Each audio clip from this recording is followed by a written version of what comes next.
In this following video, I'm going to be talking about the Vive Lip Tracker and basically giving my review on it, and also we'll be talking about how to make the Vive Lip Tracker blend shapes. So I'll be basically just going in depth on how I make it in Blender, how do I test it in Blender, how do I register the blend shapes inside of, Unity for VRM usage, and then how basically I set it up with VirtualMotionCapture.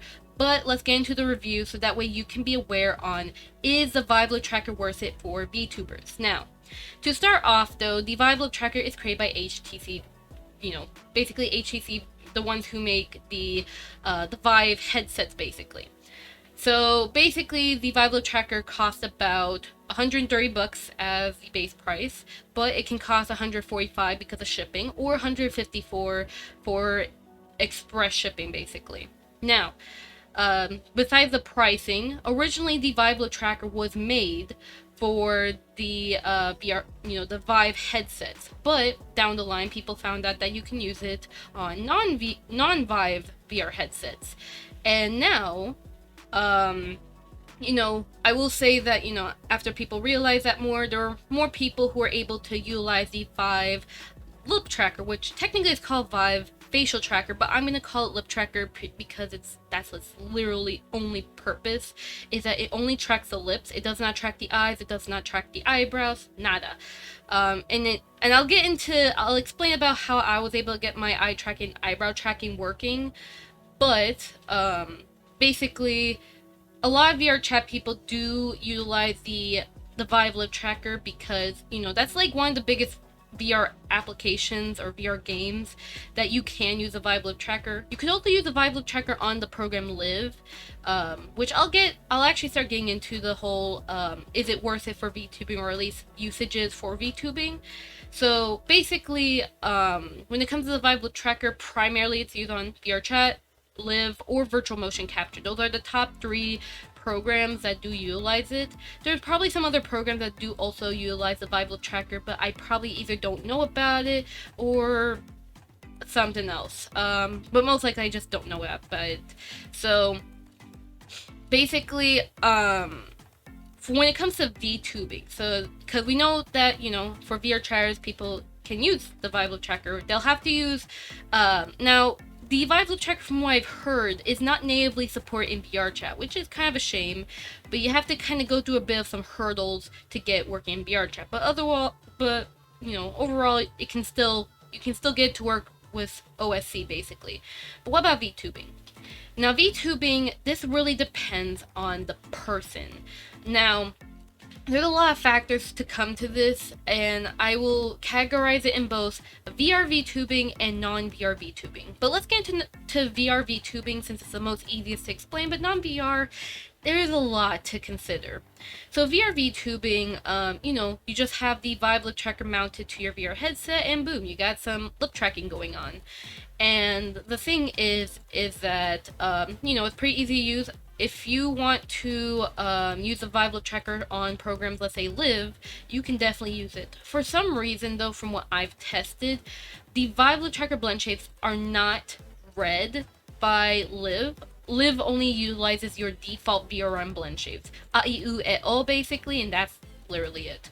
I hope that gets fixed in the future, or because I tried to look into documentations on how to get working, but from what I've saw, they don't, at least for VRM usage, they don't have support for the Vive Lip Tracker blend shapes for VRM format, but I could be wrong on that. But either way, I hope that they do add support for it, but I could be wrong. Once again, if by any chance you know about Live and you want to correct me on that information, please do. But otherwise, I will, at least for the video, on the time it's recorded, I will make sure, I will basically just say that. So for Live, you can't use the Vive Lip Tracker blend shape, but you will just have to utilize your default VRM blend shapes. Now, what about VirtualMotionCapture? VirtualMotionCapture is definitely a great program if you want to do VR VTubing. Besides Tracking World I do recommend because it is free. VirtualMotionCapture is also free, but there is a paid, option. and it's basically the VMC stuff, which I'll get to in a bit. But basically, virtual motion capture, you can get the program for free on the GitHub, or I believe you can get it free on Booth as well. It's kind of like basically just download it, and I will say there are now more updates coming up this year, or at least, you know, in 2023. So definitely check out Akira's Twitter, which I'll make sure to link in the description so you can check out her updates. She does have a Discord server, but you have to pay to access it via the Fanbox. I don't think you can get on Patreon. So if you're going to basically pay for the paid features for virtual motion capture, I definitely recommend Fanbox over Patreon, as you'll also get access to the Discord server and maybe get some more updates and even do some beta testing as well, which is actually pretty good. Now, besides that though, if you're just going to do simple VR VTubing, where you just have your Quest or Index or something, and you want the Vive Lip Tracker, then I definitely recommend Virtual Motion Capture. If you really want to use Tracking World, then you'll have to pay for Virtual Motion Capture's VMC Sender, because you can, okay, so basically Virtual Motion Capture, you can send data to the program, but if you're trying to get Virtual Motion Capture data to a different program, you have to pay for it, and it's not expensive, it's just $3. But if you can't afford that, I deeply apologize. But basically, if you want to basically, you know, what I'm doing right now, I had to pay the $3 via Patreon to get the program, so that way I can get the feature. But basically, if you want to have that, you'll have to make sure to pay for it. But either way, depending on what, it's really up to you, as I can't really explain for everyone's specific situation. If you do wish to talk to me about your specific situation, then you could definitely contact me via Discord. I'll make sure I have my socials here if you do wish to kind of get more insight on your specific situation with VR. But even then, Virtual Motion Capture does a pretty good job, especially with their new updates. There's twist bone fixes for the arms and all that, and they even had a fix for full body tracking, so I definitely recommend checking out Virtual Motion Capture in the long run. Pretty good and fun to test out. But we have to get into the most big important part, non-VR VTubing, because you know how VTubers always strive to improve their tracking. Better eye tracking, better eyebrow tracking, body tracking, all of that stuff. You know, it's something like even I also love to improve my tracking, or at least experiment with mocap. Some other VTubers also want to do the same. So regarding non-VR, is the Vive Lip Tracker worth it? Yes and no. And there's a thing regarding that. This really heavily depends on you. It depends on how you define convenience and inconvenience. So in order to do the Vive Lip Tracker non-VR, so what I'm doing right now, I'm doing a non-VR setup with my model. So I have VC Face to do my head tracking and my eye tracking and my eyebrow tracking. But I have Virtual Motion Capture running in the background to do the Vive Lip Tracker. I have a helmet on my head with a GoPro mount that's attached to the helmet. And basically I have a wire, which I'll make sure in the description. I'll put the parts so that way if you want to replicate my setup, you can buy it. But basically, I have a helmet on myself, and basically there's basically a mount that's going down the middle, so it's obscuring my vision. Also, I'm kind of used to it, you know, anything that obscures my vision down the middle of my nose. It's kind of like, I guess it's kind of like glasses to me, sort of. Not really, because I still see it in the middle of me, but it's kind of like glasses to me, basically.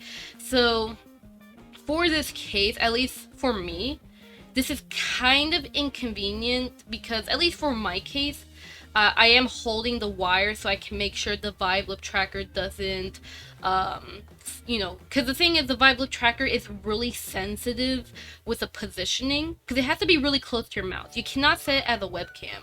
That's just impossible. You can't. Because, in case you're wondering why the Vive Lip Tracker is not able to mount like a webcam, it's because of the training data. The way that, remember, HTC Vive made the Vive Lip Tracker originally for their headsets, so they made the training data only work on zoomed in mounts. So because of that, it cannot be mounted like a webcam. Now technically, if you really want to. If you know anything about training data for, you know, webcam stuff, OpenCV for example, you could technically create your own solution for mouse tracking if you really want to. Or you can even check out OpenCV and maybe check out the code and stuff and maybe do some crazy stuff if you're interested. But that's kind of not really for an average VTuber, but rather someone who's more of a coder or a developer. So if you want to kind of create your own webcam solution for mouse tracking, definitely check out some other GitHubs regarding, you know, some open source face tracking, which I'll link in the description in case any coder or developer out there is interested in checking out. But for the average VTuber who is not into coding, basically, to a certain degree, depending on you, you might see this as an inconvenience, wearing a helmet, for example. Some VTubers may not like wearing a helmet. Some may like it, some may not. So if you're a VTuber who dislikes wearing a helmet for a couple hours on a stream, this might not be the best solution for you. And you'd probably rather just stick with an iPhone on a tripod, basically. And if you are someone who don't mind wearing a helmet, then you should be, you know, you should be fine wearing the helmet. Now, of course, make sure that, you know, if you are using a wired solution for the Vive Lip Tracker, definitely make sure to have it where the wire stays still. For my case, because I didn't tape my wire, that's the reason why it's kind of inconvenient for me. But if I kind of tweak my helmet setup a bit more, then this probably would be worth it for me. But either way, if you don't mind wearing a helmet and you kind of know your way with DIYing your own helmet and such, this setup might be good for you. But also, if let's say you're playing a game, right? If you have to really focus on a game and the GoPro mount is kind of obscuring your vision, if you don't want anything to obscure your vision at all, this is probably going to be a bad choice for you. But if you are someone who don't mind it, because for me, the way I'm seeing the Vive Lip Tracker, basically, it's kind of like glasses to me. Like, I'll still see, like, the frame of my glasses, but I can still kind of, like, get, like, a sort of, you know, clear picture of what I'm doing. So I can kind of, like, if I'm playing a game, I could definitely, like, be able to focus on, let's say, my computer screen. But for some other people, they may not like it, basically. So, once again, really just up to you. Now, like I said, I'll make sure to also, once again, video edit how my helmet looks like and kind of like my setup. But basically, regarding that, if you don't mind wearing the helmet, then definitely, you know, DIY yourself a helmet. I will say, though, keep in mind that the Vive Lip Tracker does not track your eyes or your eyebrows at all. So you have to buy, so if you really want to use this on VC Face, you have to buy the $3, you know, VMC extra, the VMC sender for VirtualMotionCapture, so you can send the data to VC Face or even Tracking World if you're interested. And basically, in order to get this done right, you have to have the iPhone at the left side of you. You could also do it on the right side, but I see it's a lot better for me personally if the iPhone's on my left side on a tripod, which I bought my tripod on Amazon for $8. So basically, I'm using iFacial Mocap. I tried using it on Face Motion 3D, but the thing is that iFacial Mocap has a button to disable the mouse tracking. You could probably do something where you can combine the iPhone mouse tracking and the Vive Lip tracking tongue movement. So if you just want the iPhone mouse movement, but you want the tongue tracking of the Vive Lip Tracker, technically you can also do that too with how VirtualMotionCapture's settings are. But once again, though, the downside of this setup is the fact that you have a limited movement. So if I'm looking left, basically my model is starting to kind of freeze, basically, which isn't good. On the right side, because I have an iPhone X, I do have very limited range on how much I can move my head, especially considering the iPhone is on my left side. If it was like straight at me, because like I said, me turning left will mess up my tracking. I can't have the iPhone straight at my face. Now, in case you're wondering, what if you put the iPhone on your helmet? That's not going to work because, while yes, it can make your face tracking, like the eyes and eyebrows, work, as long as you make sure you have proper balance with the helmet, which the Vive Lip Tracker is light, so it's okay to have it on the helmet, but the iPhone is heavy. It's really heavy. So, because of that, it's going to really hurt your neck. And the thing also is that even if you have the iPhone on your helmet, like it's mounted for face tracking, it's not going to give you the head rotation from your, iPhone basically.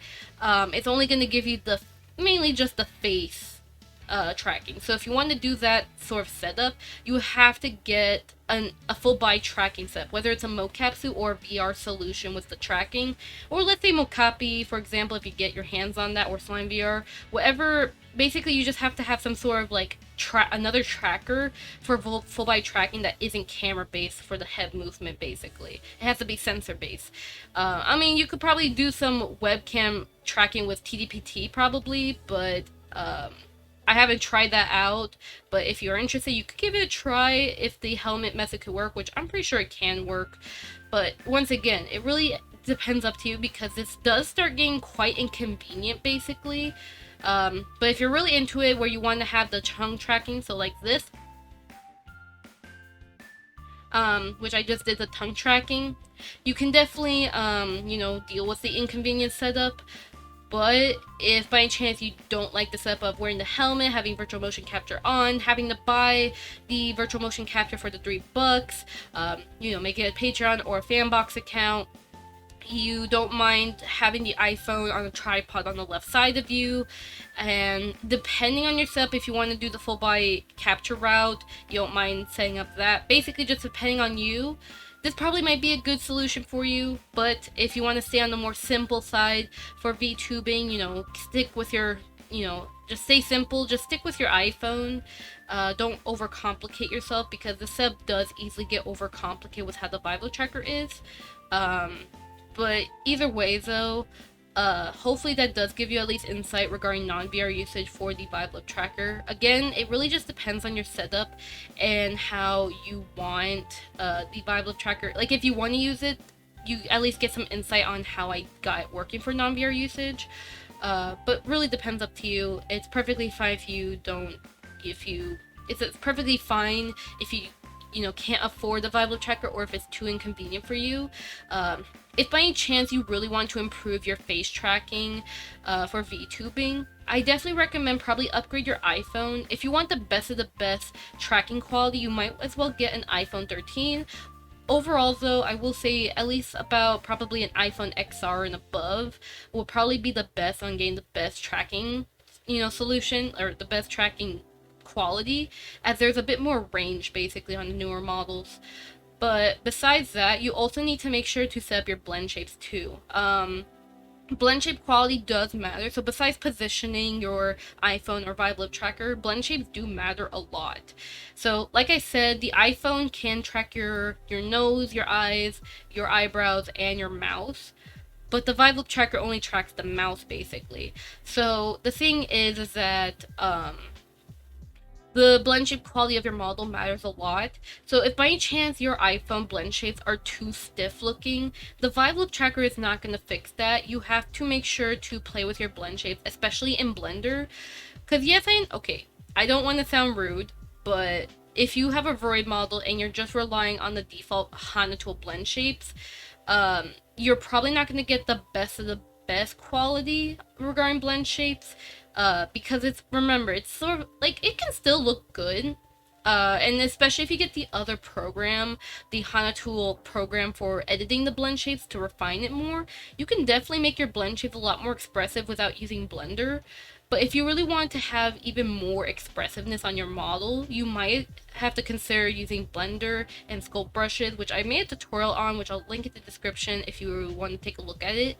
You'll have to consider using Blender if you really want to make your blend shapes a lot more expressive. And as for the Vive Lip Tracker blend shapes, the Vive Lip Tracker blend shapes are pretty similar to the iPhone tracking. About 40 or 60% of the blend shapes are kind of similar to iPhone, although for the rest of the blend shapes you have to make it from scratch, and it does kind of get a bit tedious on making the Vive Lip Tracker blend shapes, especially for the tongue, because the tongue can easily clip. I'll make sure to explain to you guys how I made my tongue blend shape, so that way you can get a better idea on how to make it basically. Now, besides blend shape quality wise and mounting wise, hopefully that should cover everything regarding mounting, at least for non-VR. But for VR usage, make sure you properly mount it with you probably mount it with your VR headset.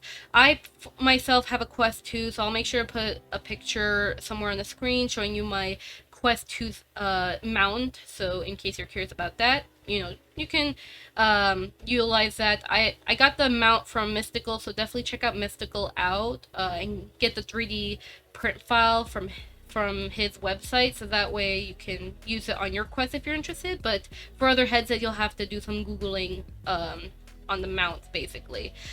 But overall, that should pretty much cover the non-VR and VR usage when it comes to VTubing. It really just depends on what you see as convenient and what you see as inconvenient. But regardless though, the Vive Lip Tracker can definitely be used on both VR and non-VR usage. Just make sure that you know what you're doing and making sure that you spend your money wisely. But overall, if you're on a strict budget, I just recommend sticking with an iPhone. It's just better in the long run. And while yeah, it's kind of sad that we don't have other face tracking besides webcam and RTX tracking and stuff, of course, and Meow Face and iPhone. Like there's no other face tracking that does the whole crazy tongue tracking other than the Vive Lip Tracker. I definitely will say the reason why the other face tracking doesn't have the tongue tracking like Vive Lip Tracker, it's because of the training data. You would really need to have a lot of tongue data, a lot of tongue images to kind of train. It's kind of like how AI is, where basically you take a bunch of picture or data, you shove it into a program or code, and basically it kind of just outputs the whole data points and blah blah blah, at least for camera stuff.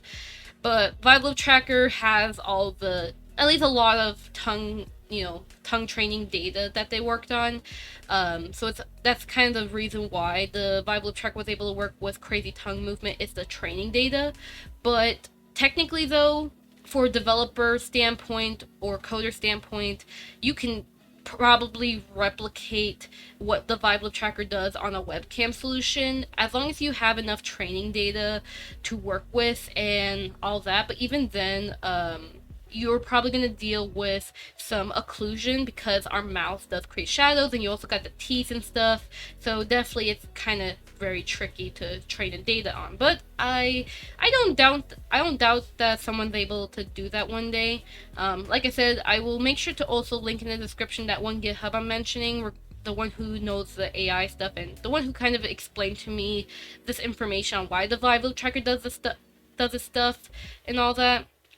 But definitely check out that GitHub. Their name is Summers. They are working on their own solution for webcam tracking. That's kind of best. It works. It's like another solution of Vive Lip Tracker, except more affordable.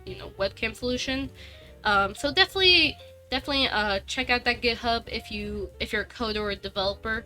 But regardless, though, yeah. That should pretty much cover everything. But let's get into the blend shapes though, and I'll show you basically in depth how we're going to make the blend shapes, how are we going to set up in VRM, and also how are we going to test the blend shapes inside a blender, and also how are we going to test it in VirtualMotionCapture and all that crazy stuff basically. Alright, so here we are inside of Blender. Now, I'm going to be using a Vroid model for this demonstration, as the Vroid model is not only a model that there are many 3D VTubers use, but it's also a really great model just for like learning purposes because of how simple it is. I will be using a Vroid beta model, so do keep that in mind. I'm not going to be using a Vroid stable model, which has more polygons, but apply your knowledge throughout this tutorial part and you should be perfectly fine. If by any chance you have any other issues with following the instructions, once again, feel free to contact me in the socials below. If by any chance you wish to probably hire someone else to make the Vive Lip Tracker blend shape for you, I do have commissions, which you can sign my commission form at the description below. If by any chance it's too overwhelming and you want to just hire me, or if you wish, you could probably check some other 3D riggers on Twitter or somewhere out in the internet for Vive Lip Tracker blend shapes. Be careful, especially if you're going to places like Fiverr, because there's a lot of scammers. But either way, we're going to be making some blend shapes. Now, before we do that, I will say this, in the description, I have direct links to downloads for the Vive Lip Tracker PDF file. So it should have all the pictures of how each blend shape should look like and some simple explanations. So if you by any chance can't follow a video and you prefer visual, like a still image, I definitely recommend the PDF file in in the description. There's also a version for the Vive Eye Pro tracking. Now, I will make sure to cover both the Vive Eye Tracker and I will also be covering the Vive Lip Tracker. But primarily we're going to be working on the Vive Lip Tracker as the Eye Pro eyes are pretty simple to make, which I'll make sure to go over with that. So yeah. So we're gonna the stages of this will be, we're gonna make the blend shapes first. Then I'm going to be teaching you on how to test the blend shapes inside of, how to test the blend shapes inside the blender using an add-on, or in the description I have an animation file that should hopefully help you out. So in case you don't want to pay for the plugin, I do have a sort of free alternative that should hopefully help you out. And then after we get all the blend shape stuff going and all that, then will be the Unity stage, which we'll get to later on. So to start off with, we need to make some blend shapes. Now, like I said, in the PDF file, which I definitely recommend download, as it has all the names that you need for the Vive Lip Tracker blend shapes, but I'm going to go over them all with you. So I'm going to go ahead and make a couple slots. Just click for a while, but not like too long, because for Vive Lip Tracker blend shapes, there's only 38 blend shapes. And this is where I get where ARKit blend shapes and Vive Lip Tracker blend shapes are different, because the ARKit blend shapes, they include the eye, the nose, and the eyebrows. The 38 is kind of like, just mouth only, basically. So about 40%, 60% of your blend shapes will come from ARKit. So if by any chance you have a model that already comes with ARKit blend shapes like this, which I have a tutorial that goes over how to make the ARKit blend shapes, by the way. So if you want to check that out, you may. So if your model has it, you're actually pretty good. You kind of have a head start anyways, and this should actually make life a bit more easier. But I'm going to assume that this is from a standpoint of someone who doesn't have ARKit blend shapes at all. Like, you don't have Kana tools, you didn't make the blend shapes yourself. So I'm going to go step by step on, the blend shape creation process. So we'll start off with the eye.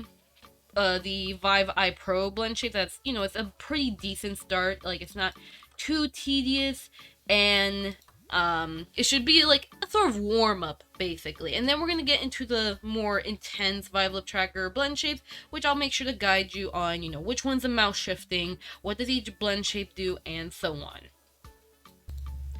Alright, so the first blend shape we're going to do regarding, let's say, just for Vive Eye Pro, and I'll put a timestamp in the bottom of the video. So if you don't want to listen to the Vive Eye Pro and you only want Vive Lip Tracker, please skip to this specific time in the video, so you can just skip to the Vive Lip Tracker, which I'll make sure to also have a timestamp that should also do that too. But if by any chance you have no idea on blend shape creation, this could be a pretty good warm-up for you, so you can kind of get a grasp at how to do it, basically. So the first blend shape we're going to do, which I'm going to copy and paste from my 3D model to the Vroid model, is eye_left_up. Which, once again, if you download the PDF file from the description below, you will actually already have the pretty much the names there, and you could just copy paste from the PDF file if you don't want to do a PDF file or you can't open it. I do have separate text files that should also, cover that for you. So if by any chance you don't, you're struggling with a PDF file, I have text files that should also cover it for you. But basically, the next blend shape will be pretty much eye_right_up. There's that name. The next one is eye_left_down. So basically, the way that Vive Eye Pro eyes work is that they'll have eye, which is, you're indicating that's the eye blend shape. The direction, as in like, you know, left or right, and then up or down, basically. That's for the eyes. So we have eye left up, eye right up, and then eye left down, eye right down. So just copy what I'm doing basically, and that should hopefully help you out. But then we have these blend shapes now. So we have eye left left. So this one basically is where the left eye is going up. This one right eye going up.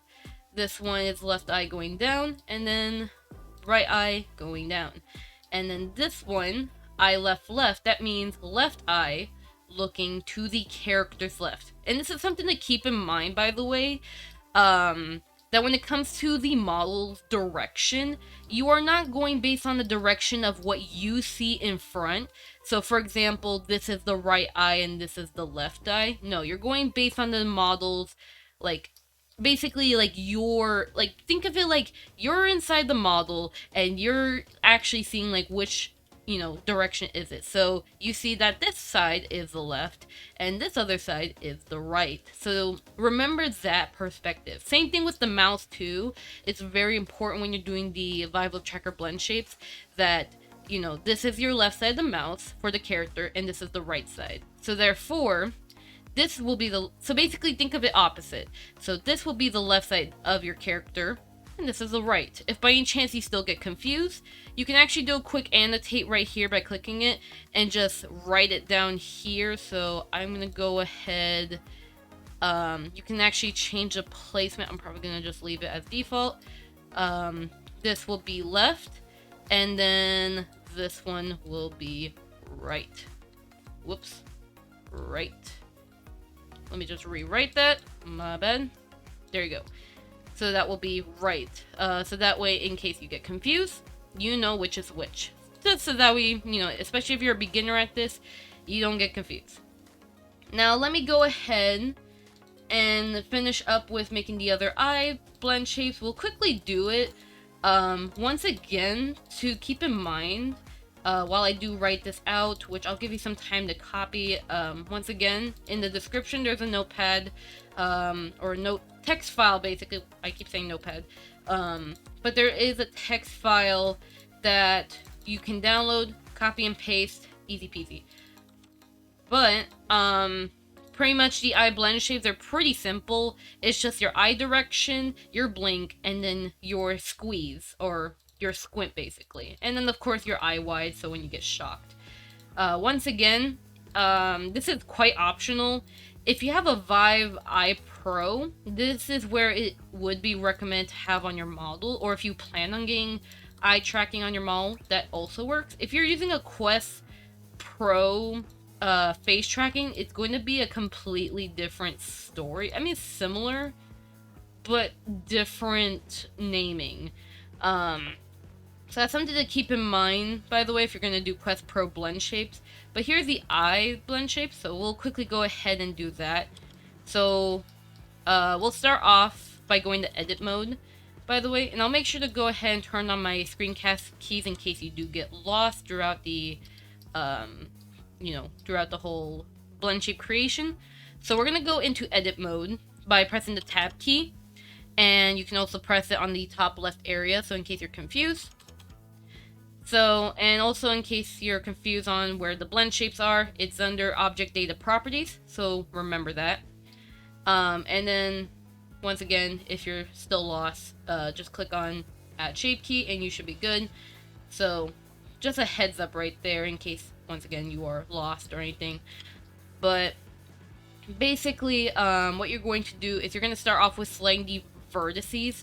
Now, if by any chance, if you are very brand new to Blender right now, just want to have this heads up. If you're way too new to Blender that you don't know how to navigate the shortcuts and all that, I recommend check out my Dumbify Blender series, as it already does cover every single shortcut, or at least the most important shortcuts you'll probably need in your Blender journey. And there's also other YouTube videos that should also explain like the shortcuts that you need to do stuff. So that's a heads up, because this tutorial does kind of assume that you are a bit of an intermediate user or advanced user when it comes to blend shape creation. So just heads up there, but I will still keep an eye, you know, I'll try to like make it so my wording also sort of suits for beginners, but this will be more of a intermediate sort of tutorial basically. So eye left up will be up. You can also add muscle movement if you wish by using proportional tool by pressing the, you know, selecting, let's say, your eyelash, O key, and then you can probably like move it up or down if you wish. For me personally, I usually just use a sculpt brush. You can also actually use connected only, so if you don't want the eye to be crushed, just select like multiple parts of your eye basically, and you can do that if you wish. So if the sculpt brush doesn't work, you can do the proportional tool edit way. Make sure you do hide your other meshes, so as you can see the eyebrow is kind of getting in the way. So for this case, I'll probably select it with the L key. L means to link vertices. So I'll select the eyebrows and then press the H key to hide it. And then I can properly select the eye and the other eyelashes, so I can do a sort of proper, you might have to select more vertices so that way it looks a bit better. So take your time on this. You might also want to hide the eye as well. But that's just kind of why I would prefer the sculpt brush, as it's a lot better. It's just a lot better when it comes to the control, which I'll have to press on the thumbtack real quick, and it's just a little better control for me personally. But either way, just a heads up too, just like in my iPhone Blendshape tutorial, in case, you know, you haven't watched it, basically, when I select the Blendshape, right, I always click on the thumbtack option, so that way I can kind of like quickly navigate through the Blendshapes, because it just makes it easier. What you could also do, which is very important, we're gonna get to, especially for the tongue tracking after we do the eyes, is that there's a button called Shade Key Edit Mode. This will allow you to blend multiple, like basically you'll have like value 1 for both eyes here.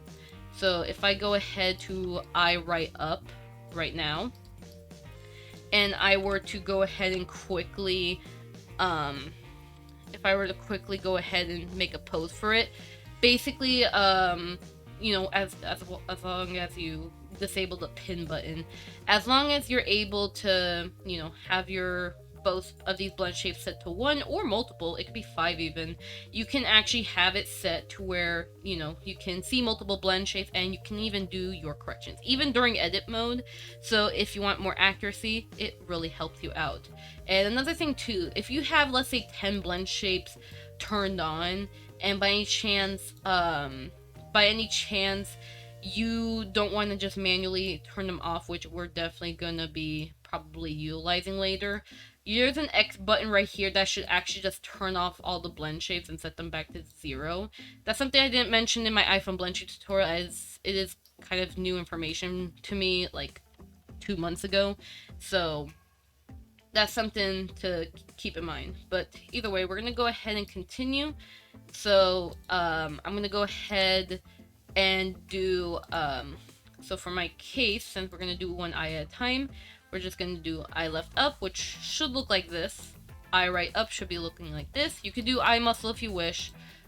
For now, I won't do it, as I want to just kind of use the eye blend shape as sort of a demonstration, so you can understand how to, like, you know, make blend shape before we get into the more difficult part of the Vive Lip Tracker, basically. So we're gonna go ahead and do eye left down. We're actually gonna go ahead to eye left left. So eye left to the left side, and we're gonna move it to this side. You can actually, for me, I usually have it where the eye, I just kind of move it straight instead of rotating it, because when I do the eye wide, I personally have it where my eyes dilate, and I don't want it to have a weird deformity when it comes to it. But there could be some cases where you could rotate it and it'll still be fine. Definitely make sure you do some experimenting. So let's go ahead, and so that's eye left left. We're gonna go ahead and do eye left right, which is inner eye here. And then we're gonna go ahead and we're going to quickly do the right eye here. And once again, by the way, if you have iPhone Blendshapes, which this could actually be a good time for me to mention this, since I'm kind of like later into the blend shape creation. So let's say you want to do, for example, eye right, and you want to take the blend shape from your AirKit blend shapes just to copy it. Instead of like, you know, doing a whole duplication and renaming all that, what you can do is, you know, go on the blend shape that you desire, like the one that you want to copy to. So eye right. We know for a fact that the eye here is going, the right eye here, since it's going to its right side, it's going outer. So what we're going to do for that, we're going to do Control V. We're going to select on Blend from Shape. And for this case, I'm probably going to go ahead and disable Screen Cascade so you can see it clearly, which I hope you can see at the bottom left corner. And basically what you're going to do... Okay, so what you're going to do is that you're going to go ahead and you're going to hunt down the blend shape that you want. So for this case, for the iPhone blend shapes, we're going to do eye, look, and since it's going to the right side, we're going to go out, and then we're going to do right eye. So that way you can copy it. Now, usually for me, I always deselect add if I'm trying to replace an entire blend shape. So just like how I already have a blend shape here, right? So eye left right, basically. So for this case, eye left right, we're going to do the same thing. So Control V again and select blend from shape. And then what you're going to do, eye, look. And since we're trying to get the left eye to the right side, so left eye going inner, so we're going to type in and then left eye. And boom. There you go. And pretty much there you go. And since we got that pretty much done, let's go ahead, you know, for your case, if you don't have AirKit blend shapes, you can go ahead and finish up with the eye blend shapes however you like. Just move the eye, you know, I show you move the eye around to how you like it. And you can add eye muscle if you wish, but once again, if you don't need it, if you don't need the Vive Eye Pro blend shapes, you don't have to make it. You can just, you know, use it as extra practice for you to kind of like understand how to, you know, how to copy and paste blend shapes, or how to like basically like make yourself feel more comfortable with blend shape creation. So eye right left, so in right is what we're looking for, and boom. And with that, I'm going to be quickly right back after copying and pasting every blend shape, and then I'll show you how the final look like for the, you know, so like basically I'll show you how the eye look at blend shapes are, and then I'll show you how to do the blink one, and then eye wide, and then squeeze real quickly, and then we're gonna get into Vive Lip Tracker.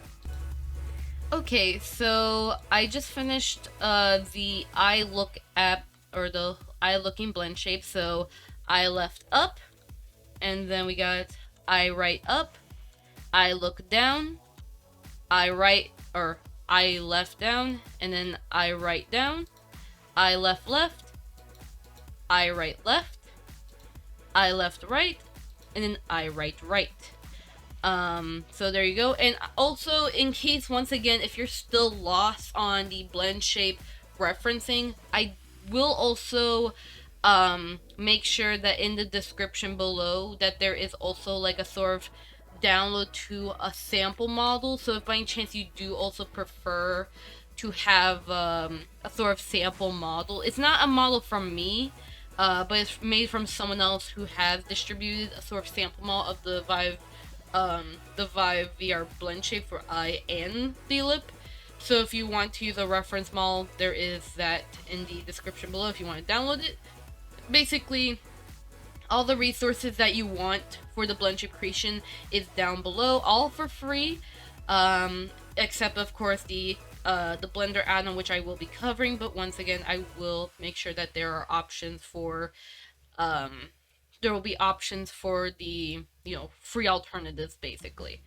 So now that we have the look at blend shapes, we're gonna go ahead and quickly make the eye blinks, the the wide, and then the squeeze.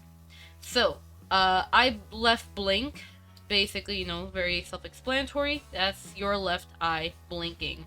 So there are two ways, you know, there are multiple ways technically. So start off by, you know, hiding. So Control L or just L on the eye of your model and just hide it with the H key. And don't worry, your stuff isn't gone. Just do Alt H and it'll come back. But basically, there are multiple methods that you could do. One method being that you could use proportional tool edit, and you could use connected only or, you know, connected, whichever you want, depending on your model. And you can actually, you know, manually like move the vertices below and such, although it's gonna probably take some time. So you could probably use proportional tool if you know, as long as you take your time and stuff. So there's that. Then there's also, you know, you could do it without proportional tool edit, but that'll be a pain. So I would say that if you want to do it all entirely in edit mode, you can utilize proportional tool edit, but at the same time, you might have to do some manual edits, but, you know, it's really up to you. There's also the sculpt brush method, which if you go to sculpt mode, you can also kind of pose it, kind of like proportional tool edit, but a little bit more controlled. So it could also help, although I recommend still use proportional tool edit if you do this method. It really depends on the model, but for Vroid models though, with how, you know, because sometimes like making the eye blend shape could be difficult. There are already blink blend shapes on the Vroid model anyway, so if by any chance you do already have those blend shapes, all you could do is pretty much just copy and paste again, and you could do your extra edits if you wish. So for this model, since it already has the eye blink blend shapes, we're going to do Control V, blend from shape, and I'm going to go ahead once again, remove the screencast keys so you can see the bottom. And basically what you are going to do is find your blink blend shape, which for Vroid model should be the close L and R, and basically find the one that corresponds best, and boom. For the Vive eye blend shape, you should be perfectly fine doing that. I'll do the same thing on the right eye. Find the close R, boom. And then double check that they registered, and boom. Now for the eye wide, once again, just like what I said, you can either use sculpt brush, proportional tool edit, or you can, because Vroid models do actually have this sort of blend shape on them, you can actually select one side of the model and you can actually Control V, find the blend shape that corresponds, and basically just save you time of making the extra blend shape. So I believe it's called Surprise. Yeah, so it does that. You can also edit it, so you're not just like, you know, copy and pasting, you can also edit to your taste basically. So that does help, although I did register it on the wrong eye. So let me go ahead and correct that. And let's go ahead and do that, and boom. Pretty much now we got a simple eye wide. Easy peasy. And then last thing is the left eye squeeze, which is a bit different. Vroid models don't have this by default. Now, unless you use the Vive Lip Tracker script for Vroid models to automatically generate it, generate the Vive blend shape for you, you know, you could utilize that, but for this case, I'm assuming you don't have that script. So for this case, this is going to be different. So we're going to need to have eye left blink turned on, so 1, and we need to make sure to have our shape key edit mode option turned on to do this. So I'll probably have my screencast keys disabled for now, so, you know, because I'll probably do some Control V's a bit. But basically what we're going to do is we're going to go on the eye left squeeze, make that 1, so you're going to have 2 blend shapes be set to 1, and what you're going to do here for the eye left squeeze, for me personally, you could, I mean, once again, you could use proportional tool edit, but I prefer the sculpt brush. You can go ahead and just grab the middle part with the grab brush, and just with left squeeze, eye left squeeze, you know, basically being selected, have it where your eye goes upward, and that is literally how you do it. You can also do some other extra stuff as well, like edit, kind of make it, you know, really pretty and all that. but that is pretty much in a nutshell what is left eye squeeze. You can also make it in other ways too. You could have it where, like, if you're kind of going on a more realistic look, you can have it where it's a bit more wrinkly and scrunched up. But it's really up to you. This is sort of like a simple idea of how it is. Here's wireframe for reference, but that's pretty much, you know, just in a nutshell what it is. But you can definitely add wrinkles to it because you're squeezing your eye. You're like squinting, like you're doing you're blinking and you're really making yourself like smile a lot to kind of like get your eyes like basically squeezed, basically, if that makes sense. So anyways, basically what we're going to do is we're going to also replicate in the other eye. What you could also do, by the way, let's say, for example, this is a good another practice before we reach the Vive Lip Tracker Blendshape stuff, is that for eye right squeeze, by the way, let's say you like how eye left squeeze looks like, and even if you do try to manually replicate it, it doesn't look right. Like, let's say it's a bit tiny lower and you don't know how to fix it. So we're gonna actually do that. So there's a way of actually copying the blend shape and kind of flipping it over, and I'll show you how to do that. What we're gonna do is you're going to go select, you know, eye right squeeze, select your model or all the vertices in edit mode, Control V, blend from shape, select click on shape and find eye left squeeze, click on it and make sure the add is deselected. And what you're going to do, you're going to go all the way over here, click on this arrow on the right side of the object data properties or shape keys basically. And what you're going to do actually, which I'm probably going to get out of edit mode so I can do this, you're going to click on mirror shape key, and usually for this case it should actually work. For this model, sadly, this is also something I do want to discuss. When it comes to Vroid models, sadly, they're not symmetrical. Now, I believe Vroid stable models actually do work better, but Vroid beta models for some reason don't work with this. So that's something to keep in mind. But then again, but either way, like, sometimes that will happen. So in case you're curious, like, why does that happen, like that weird issue I showed you, sometimes the model is not perfectly, like, symmetrical. So there are a way of, you know, fixing it.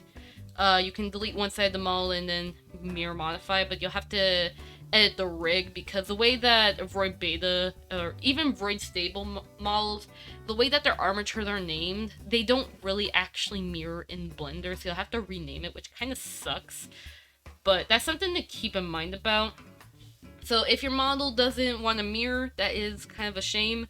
Hopefully, like, once again, from what I've tested, it should kind of work on Vroid stable models to a certain degree. Sometimes it might be it really just kind of depends, I guess. I'm not 100% sure because it really just depends on the model. But for cases like this, especially, like, you know, with how Vroid beta models are, even though they look symmetrical, you can see that the line is not symmetrical. It's really, like, off center basically, which you can easily probably correct and fix it.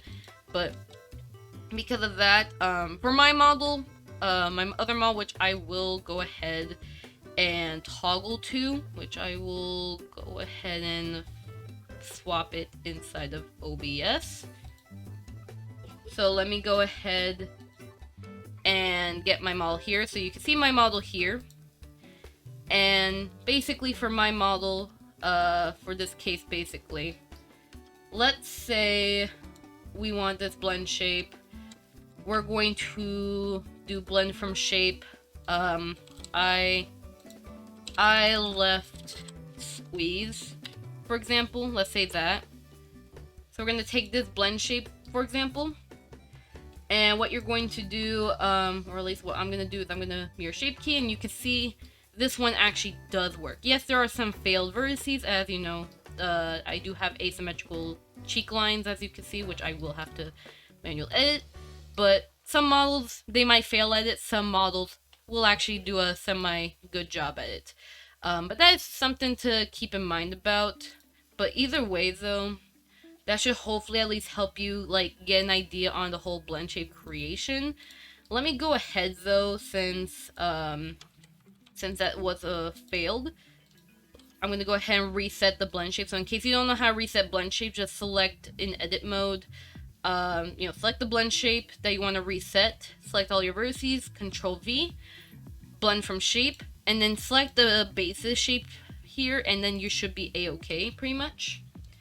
And then we can go ahead and begin with manually setting up the eye right squeeze basically. So let's go ahead and do that. So we're gonna have to do that manually, unless if you really want it to be very perfect, you'll probably have to do some mirror modifier stuff and some more intense edits on your model if you absolutely want it super perfect. But if you don't mind a slight bit of asymmetrical stuff on your model, you should be okay. But yeah, that should pretty much cover all of the Vive eye blend shapes, and I'll go ahead and show you how each looks like. So eye right squeeze, eye left squeeze, and then let me go ahead and unhide it since you can see it better. Eye right wide, eye left wide, eye right blink, eye left blink, and we already went over the eye look at earlier. And yeah, so now we're gonna go ahead and begin the Vive Lip Tracker blend shape creation. Alright, so let's begin with the Vive Lip Tracker blend shape creation. So the first thing you're going to do, of course, make sure you have extra blend shape slots that are empty just by clicking on the plus button, and basically just making some extra slots so that way, you can begin with the naming process. So the first blend shape is going to be jaw open, which should sound familiar as it's pretty much just your, if you have iPhone blend shape that is, just your AirKit blend shapes jaw open. Then you got jaw forward, similar to iPhone right there. If you already got AirKit, you already got that blend shape. Good job. Then you got jaw left, and of course you can assume jaw right. So far, this sounds very familiar. Some AirKit blend shape names are coming through. But then you got another blend shape, which is called mouth pout, which is actually kind of like it's named differently, but that's basically just called your mouth pucker from AirKit blend shapes basically. So you can just reuse your mouth pucker for this blend shape basically, which I'll show you the blend shape creation. But the next blend shape is called mouth smile left, and of course it's opposite, mouth smile right, which once again an iPhone a blend shape that your iPhone blend shapes, AirKit blend shapes have basically, just named differently. Now you have the other blend shape, mouth sad left, which is just AirKit's frown blend shape, basically. And then you have a blend shape which is basically like it's something that AirKit has, but it's done differently. It's called the mouth ape shape, which is basically just your jaw open and your mouth closed blend shape from AirKit together. That's pretty much it, basically. Of course, when you have like default HANA tool blend shapes though, it may not make that sort of ape shape look, so you might want to, make sure you have basically just for this blend shape, you just make your mouth go down and then just make your chin just go a bit downer. Kind of like when you're chewing on food, but when your mouth is going downward, you're just holding that place, basically. That's what it is. So now the next blend shape, which this one should actually be pretty familiar as well to AirKit. Once again, this is the reason why I said about 40-60-ish% are pretty much AirKit blend shapes basically. But another blend shape, it's called mouse upper up left, which is basically the lip blend shapes I've talked about from AirKit in my my iPhone blend shape tutorial. And that's basically what those blend shapes are. That's basically what AirKit has. So if you already have those blend shapes, once again, you can actually, there's more blend shapes for you to basically just reuse, basically. But of course, as you kind of start to slowly notice, there are some blend shapes that will start to get a bit different, basically. Now, the next blend shape, I mean, it's kind of get a bit different, but honestly, it's pretty similar to AirKit, which is kind of why, some people will say that Vive Lip Tracker is not really worth it, as it's pretty much just AirKit blend shapes, but for Vive Lip Tracker, it's just done a bit differently, basically. But basically, you got these other two, which is basically what the upper inside are. They're basically just your roll blend shapes from AirKit, basically. That's literally what they are. Now, this blend shape, these four blend shapes are going to be, well, actually, these blend shapes here, these ones are actually a bit different. Now, they do, just by the naming I'm pulling up right now, just copying from my model, to the Vroid model here, you may think that this is something that AirKit already has. Not necessarily. So basically what these four blend shapes here, so lower mouse lower left, lower right, upper left, and then upper right, what these four blend shapes do is that these four are all four of them are what controls your mouse shifting. So with AirKit, you know how you can do that swishy, swishy, swish cool mouse trick? You know, where you move your mouse side to side to show that you're very, you know, full of expression and such. This is what these four blend shapes do. And I'm actually going to quickly show you how exactly they look like, just like an early peek at it on my model.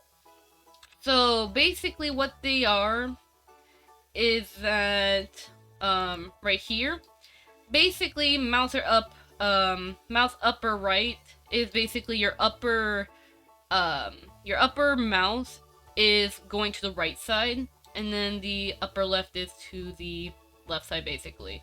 And then this one's for the lower lip, and then yeah, pretty much. So it's basically just mouse shift, but it's more complicated, basically. It's just sort of over complication of it, which is a bit kind of tricky. This blend shape took me a while to kind of make it look good, but like I said, as long as you're able to do the shape key edit button and you make sure that you have your blend shapes on at the same time, this blend shape, let's see, upper left, lower left, this one here, as long as you're able to put them together and pose it properly, that is how your mouse shifting will look like for the Vive Lip Tracker, basically. Now, let's go ahead and swap back to the test model, and we're going to continue on with the naming before we actually start with how are we going to create it. I just want to show you that so you have like an early idea on like, okay, this is what we're getting ourselves into, basically. So now the next other blend shape, which I'm quickly trying to type out. Let me correct that misname right there. There you go. So basically what that blend shape is, it's a bit, so this one's a bit different. So what this is, so when you make, let's say an O shape with your mouth, right? You make an O shape with your mouth, but put your teeth together, right? But make your lips pucker out. What you're doing with your lips right now, now ignore the teeth though, that was just so you, in case it kind of helps you out. Basically, your lips are basically being puckered out more separately. So this one just makes it more puckered, and that's basically what that blend shape is for. So when you do that sort of, you know, O shape, when you have your teeth together and such, that's basically what those two blend shapes do. They just make your lips kind of like pucker out more. And make sure don't mistaken it for like especially lower overturn, don't mistaken that as a jaw forward blend shape. That's not what it is. It's not moving your jaw, it's moving your lip outward, so you can make that sort of funnel puckered look. Now the next blend shape, which sounds familiar to AirKit, of course, is the cheek puffs, except there's two blend shapes. This is where the individual cheek puffs come in, left and right. Which of course, you know, depending on how you make them all, it should be, you know, full of expression, or if you make the cheek puff a bit too small, then it might not be very effective. So you got your individual cheek puff. Then you got cheek suck, which if you suck your cheeks in. So let's say you're sucking on a straw, right? You're taking a drink of something. You're like, yeah, that's basically what that blend shape is supposed to do. Now, of course, there are some extra blend shapes that are not going to be used at all, but I do want to at least mention them in case you plan on using the older version of the Vive program, basically. But there's a blend shape called Mouth O Shape. Once again, this is unnecessary. It's nice to have, but basically all this is basically the O blend shape of a Vroid model, but your teeth are together, basically. That's what this blend shape is for. But once again, that's a blend shape you don't use at all anyway, so if you don't want to make it, if you want to make extras, you don't have to. But there's that one. There's another blend shape, which this one is actually required. Mouth lower overlay. That's basically, it's kind of like overturn where the lower lip is puckered out, except the lower lip goes above the upper lip. That's basically what the mouth lower overlay is for. So that's what it does. Now here are some extras once again, and it's called the Filtrum Left. So this is kind of, at least what I interpret, I might be wrong about this. This apparently is the Vive Lip Tracker's, its older blend shape. This is supposed to be the mouse shifting but simplified, and then we got the sort of the 4 corner mouse shift basically. So this is kind of like the original mouse shift before it became the 4 blend shapes instead. But once again, even though, yeah, it's, bummer, extra blend shapes, but at the same time, like, this is also what helps bring the Vive Lip Tracker more expressiveness. But once again, these are unnecessary as they are on the old version of the program V1. We're gonna be focusing on V2 blend shapes for this case. And now the moment, well, not really the moment we've been waiting for, really, but more of the information we want to hear about. The intense tongue tracking of the Vive Lip Tracker. Blend shape number 1 for tongue long step 1. What this blend shape is basically a, now it kind of depends on the model. For my model, I kind of set it up weirdly just so it prevents tongue clipping, which I'll explain later. But basically, just according to what the PDF file says, which I will try not to confuse. Basically, this is where your tongue is preparing to be sticked out. So basically, just the tongue is moving upward. That's it. Just no stretching. Just it's moving upward. Then you have tongue long step 2. This is where your tongue actually stretches out, where it's sticking out from the mouth, basically. And yes, there's going to be, once again, there's multiple blend shapes for the tongue for very good reason. Now, you have, of course, tongue down. You also have tongue up. Then you have tongue left, the directions. This is where a lot of people really like the Vive Lip Tracker. This is where it shines for the most part, that there are actually directions for the tongue movement. Tongue down, up, left, right. But we also got tongue roll. So not everyone can do a tongue roll, but basically what that is where you take your tongue and you kind of like fold it like a burrito. So that's basically what the tongue roll is, which is I can be able to do it, and it works well in my model. I don't know what else to explain about it. It's pretty simple of a blend shape. But besides that, we have corrective blend shapes for the tongue, actually, or what I call corrective blend shapes, because according to the PDF file, at least how they explain it, they are kind of technically corrective blend shapes, even though they're kind of not called it. But this is where it's called morph. So tongue up left, and basically what these other blend shapes are for, these blend shapes, so basically your tongue is not just moving up, down, left, right. You also have corners to them. Everything has a corner. So basically what these blend shapes do is that when you do move your tongue up, down, to the corners, basically, without these morphs, your tongue is going to look horrific, it's going to look really oddly stretched out. So in order to compensate the intense tongue movement to make it look more correct and natural, these blend shapes are what corrects the movement to make sure your tongue doesn't look awkward, basically. And yeah, pretty much those are all the Vive Lip Tracker blend shapes. And now that we went over what each of their purpose is, and we went over just kind of naming them piece by piece, which once again, you can copy the names. I have my text file, the PDF, every information in the description for you. We're going to begin the painful process of setting these blend shapes up. Now, once again, I'll still, make sure I show you guys the sort of process of behind it.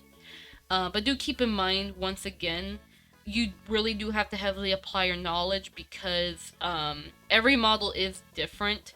You might be on let's say, you might be on some like VR chat model that's like, I don't know, Tita model, or that one Alex base model.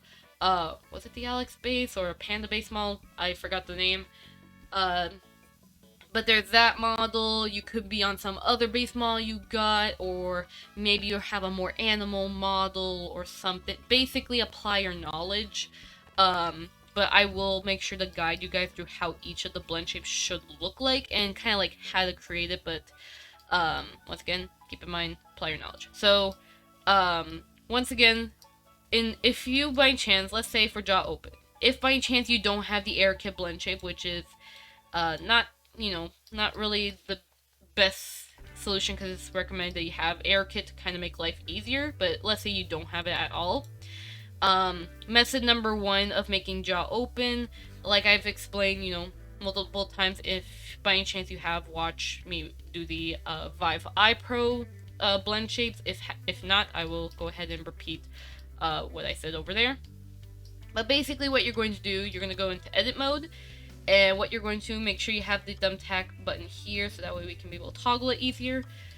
Go to edit mode, select the vertices of your mouth, and we're going to start with the lower lips. Make sure you're on proportional tool edit, go to connected only, and slowly start opening your mouth. If by any chance your mouth looks something like this where you're moving it, that means that your the little cursor for the proportion is too big. So if by any chance you have a really big circle that does this basically, make sure to use your middle scroll wheel. And for example, so for my case, I am using my left, so my right, well, I'm a righty, my index finger to hold the left clicker. I use my middle finger to scroll the wheel upward, so from bottom to the top of the mouse, to make it smaller basically. And that's kind of it basically. So make it however you want, but kind of have it where you start making the mouth open. And what you can do is you can start gradually, if your model does use a mirror modifier, that's great. If your model is perfectly symmetrical, you can use the mesh symmetry option on the top right here. You can use that. If by any chance your model is not symmetrical like this Vroid model, you will have to probably do it a bit hard way by just manually editing it and kind of just keeping track of the symmetry. Depends. For my case, I usually have the mouth open and then I use the sculpt brush to kind of just help me pose it. But basically that's something you can do if you don't have the AirKit blend shapes at all. And also definitely make sure that you do hide the teeth. So Control L to select any link vertices, and definitely make sure, by the way, that before you do begin with the mouth blend shapes and stuff, make sure that when you do import your, when you do actually import your Vroid model or VRM model, specifically VRM, because this could happen on any VRM model regardless of Vroid or from scratch or wherever the heck you got it from. There's going to be issues where VRM import will cause doubles. I'm not sure when they'll ever fix that issue, but basically the model, there'll be some parts where the vertices are just kind of like you'll select the vertice, but like some parts might cut off. Like for example, it'll look something like this basically, where you select it, you move it, look at that, a cut. That's not what we want basically. So make sure that usually what I do for that case is that I usually would have, I would click on, for a Vroid model, for example, I click on the blend shape, or any blend shape that you have on your model. I just select the entire model and just press M, merge by distance, and then do Alt N, and I reset the vector so the normals are resetted. If by any chance your model has like special normal edits, my model also has that too, you'll probably have to do data transfer, which if that's the case, I do have a old normal edit tutorial down, which I'll make sure to link in the description if you need it. You can check out that tutorial if you wish to learn a bit about normals. Also, I kind of do plan on remaking that tutorial in the future anyways. But you can do data transfer or just remake it manually. Depends on, you know, your model's normals. But that's something you could probably do, you know, with normals. But either way, just make sure that your vertices are merged and make sure that, you know, the normals look good so it doesn't look weird, especially if you have a realistic shader. Toon shadows, toon shading, you don't have to worry too much, but then again, it's better to have your normals good in case you do special shadows in the future. But just a heads up there. But anyways, though, but basically, you know, after you do that merging thing, which I gotta make sure that you did that, basically what you're going to do is that, you know, you're gonna hide your teeth, or, you know, also your tongue. If you can't hide your tongue, let's say you're a DAZ model, for example, where the tongue is connected to the throat of the model, you're probably gonna have to take your time. Like, you could probably, maybe with the materials, you can do a selection that could probably help you out. But you're gonna have to try your best to kind of like hide the tongue as best as you can so it's not interfering. Otherwise, if you know how to, you know, work with the tongue, if it's really connected, by all means do your edits. It's your model. This video should only basically be used for like guidance and reference. But basically for the Vroid tongue in this case, we're gonna hide it, and you can make the mouth basically bigger. So we can do that. We can also use the sculpt brush. Once again, if you can't use the sculpt brush, try using the proportional tool edit or manually edit each vertice, which isn't, well, it doesn't have to be like each vertice like piece by piece. You can still select multiple vertices and move them at the same time if by any chance your blender ends up acting weird. But basically you're trying to make it where your mouth is like pretty big basically overall, which is definitely going to take a lot of time to do so depending on the style you're aiming for. So for my case, because I already do have the AirKit blend shape that I can reuse, I will go ahead and do that. But this is just to kind of show you, for those who don't have AirKit blend shapes, that, you know, you're going to have to manually make it. You know, take your time, you know, smooth out any weird stuff. Make sure to add, play with the sculpt brushes. They're definitely going to be pretty, you know, useful. Primarily what I use for sculpt brushes, I use the top two for either inflating the vertices or deflating, depending on the normal's direction. Then I use smooth, and I make sure it's on the, you know, 0.1 at least, and then the grab brush. But hopefully that should pretty much cover at least the sculpt brushes, but don't be afraid to play around with the other, you know, sculpt brushes, as you might be able to get, like, you know, depending on the style you're going for, you might get a more favorable style when you play more with the blend shapes basically. So basically play around with the blend shapes, make it accurate. Definitely use a PDF file for like reference on the images though. But either way, you know, after you kind of made your job blend shape, you should be good. Also, I am kind of rushing how I made the blend shape here, as I do know for a fact I have the AirKit blend shapes to kind of rely on. Because usually for blend shapes, it definitely does take me some time, and I don't want to make this tutorial too long. But anyways, this is sort of like an example, and definitely make sure to unhide your teeth. Go to edit mode and make sure to pose your teeth and tongue to a favorable position. Let's say for example here, and you can always, you know, do corrections. So if by any chance it looks weird, always do some corrections to hopefully help you out.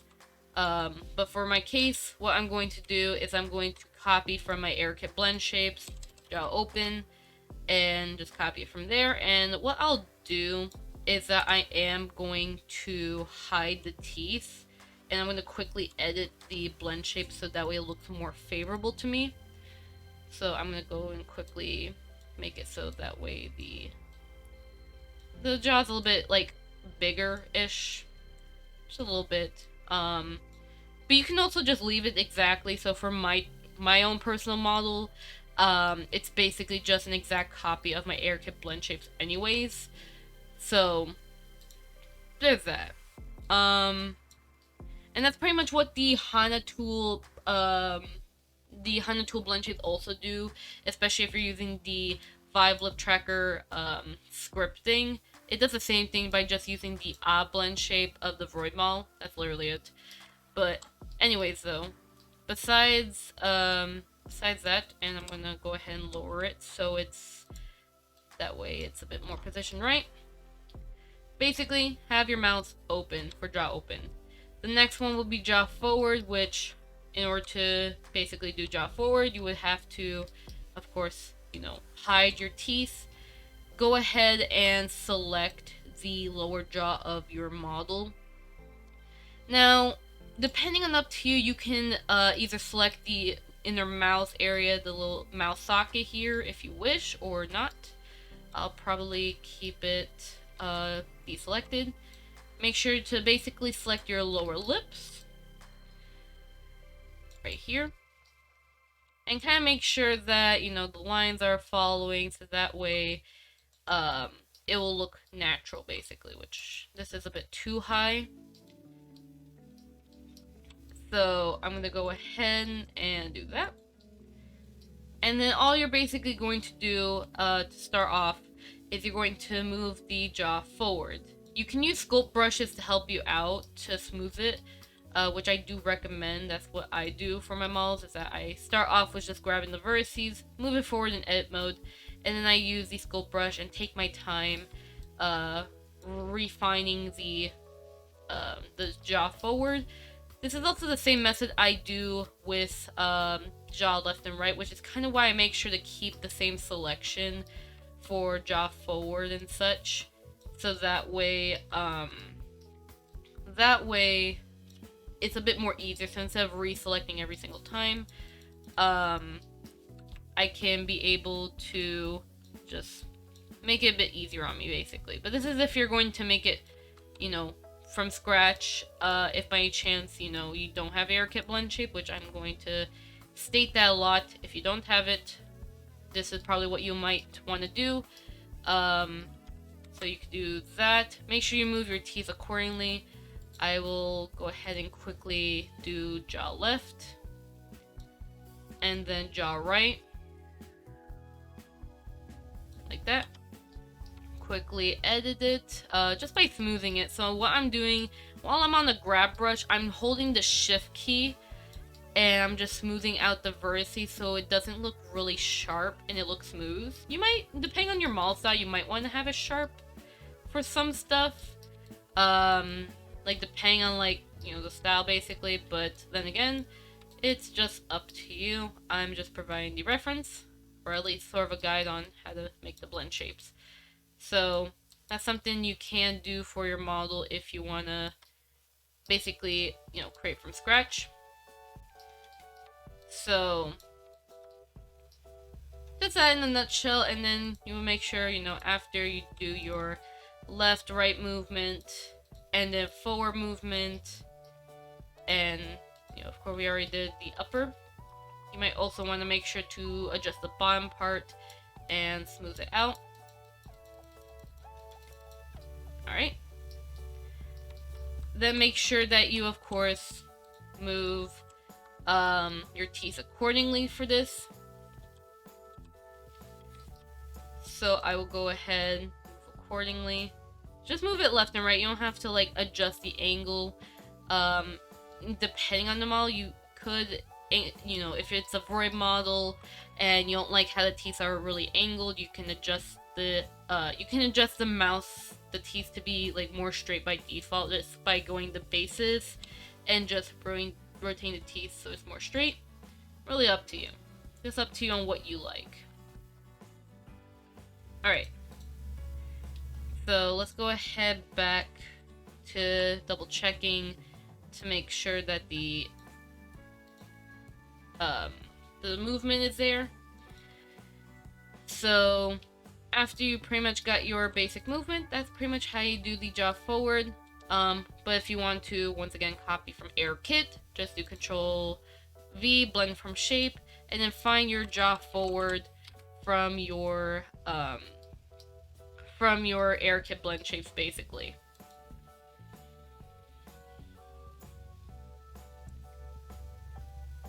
Alright, so I will do the same thing with jaw left here. Jaw left. And then jaw right. Alright, so we should have, for at least my case, a bit more of a slightly more proper jaw movement as I've made this before. Also, I would probably clean up a little bit for jaw forward so it's a little smoother. Right, so at least we got pretty much that, just more adjustment, but we got our jaw movement and then we got our jaw open, however, you know, you like it. And basically, for the next blend shape, that is basically just your mouth pucker. So in order to make this from scratch, if you don't have the blend shape, you are going to start off by selecting your model's lips. And then you can use proportional tool edit, which I do recommend to achieve a more nicer look. Because basically, think of it as you are kissing somebody.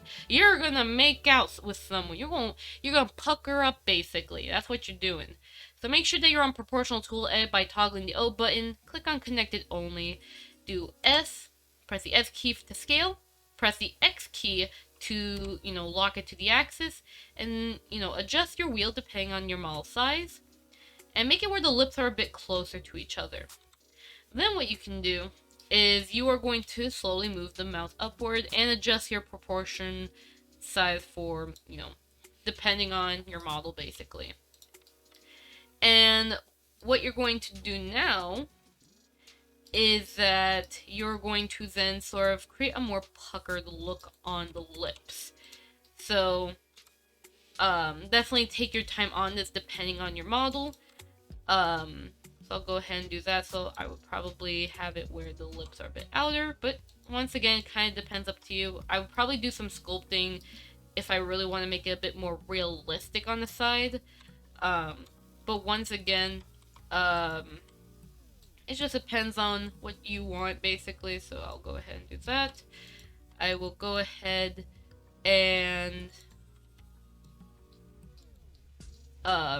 select the inner mouth here. I'll probably move that a bit backer, a little back. And probably just make it where these parts will actually go a bit downward, so it kind of like covers the lower lip, at least for mouth pucker.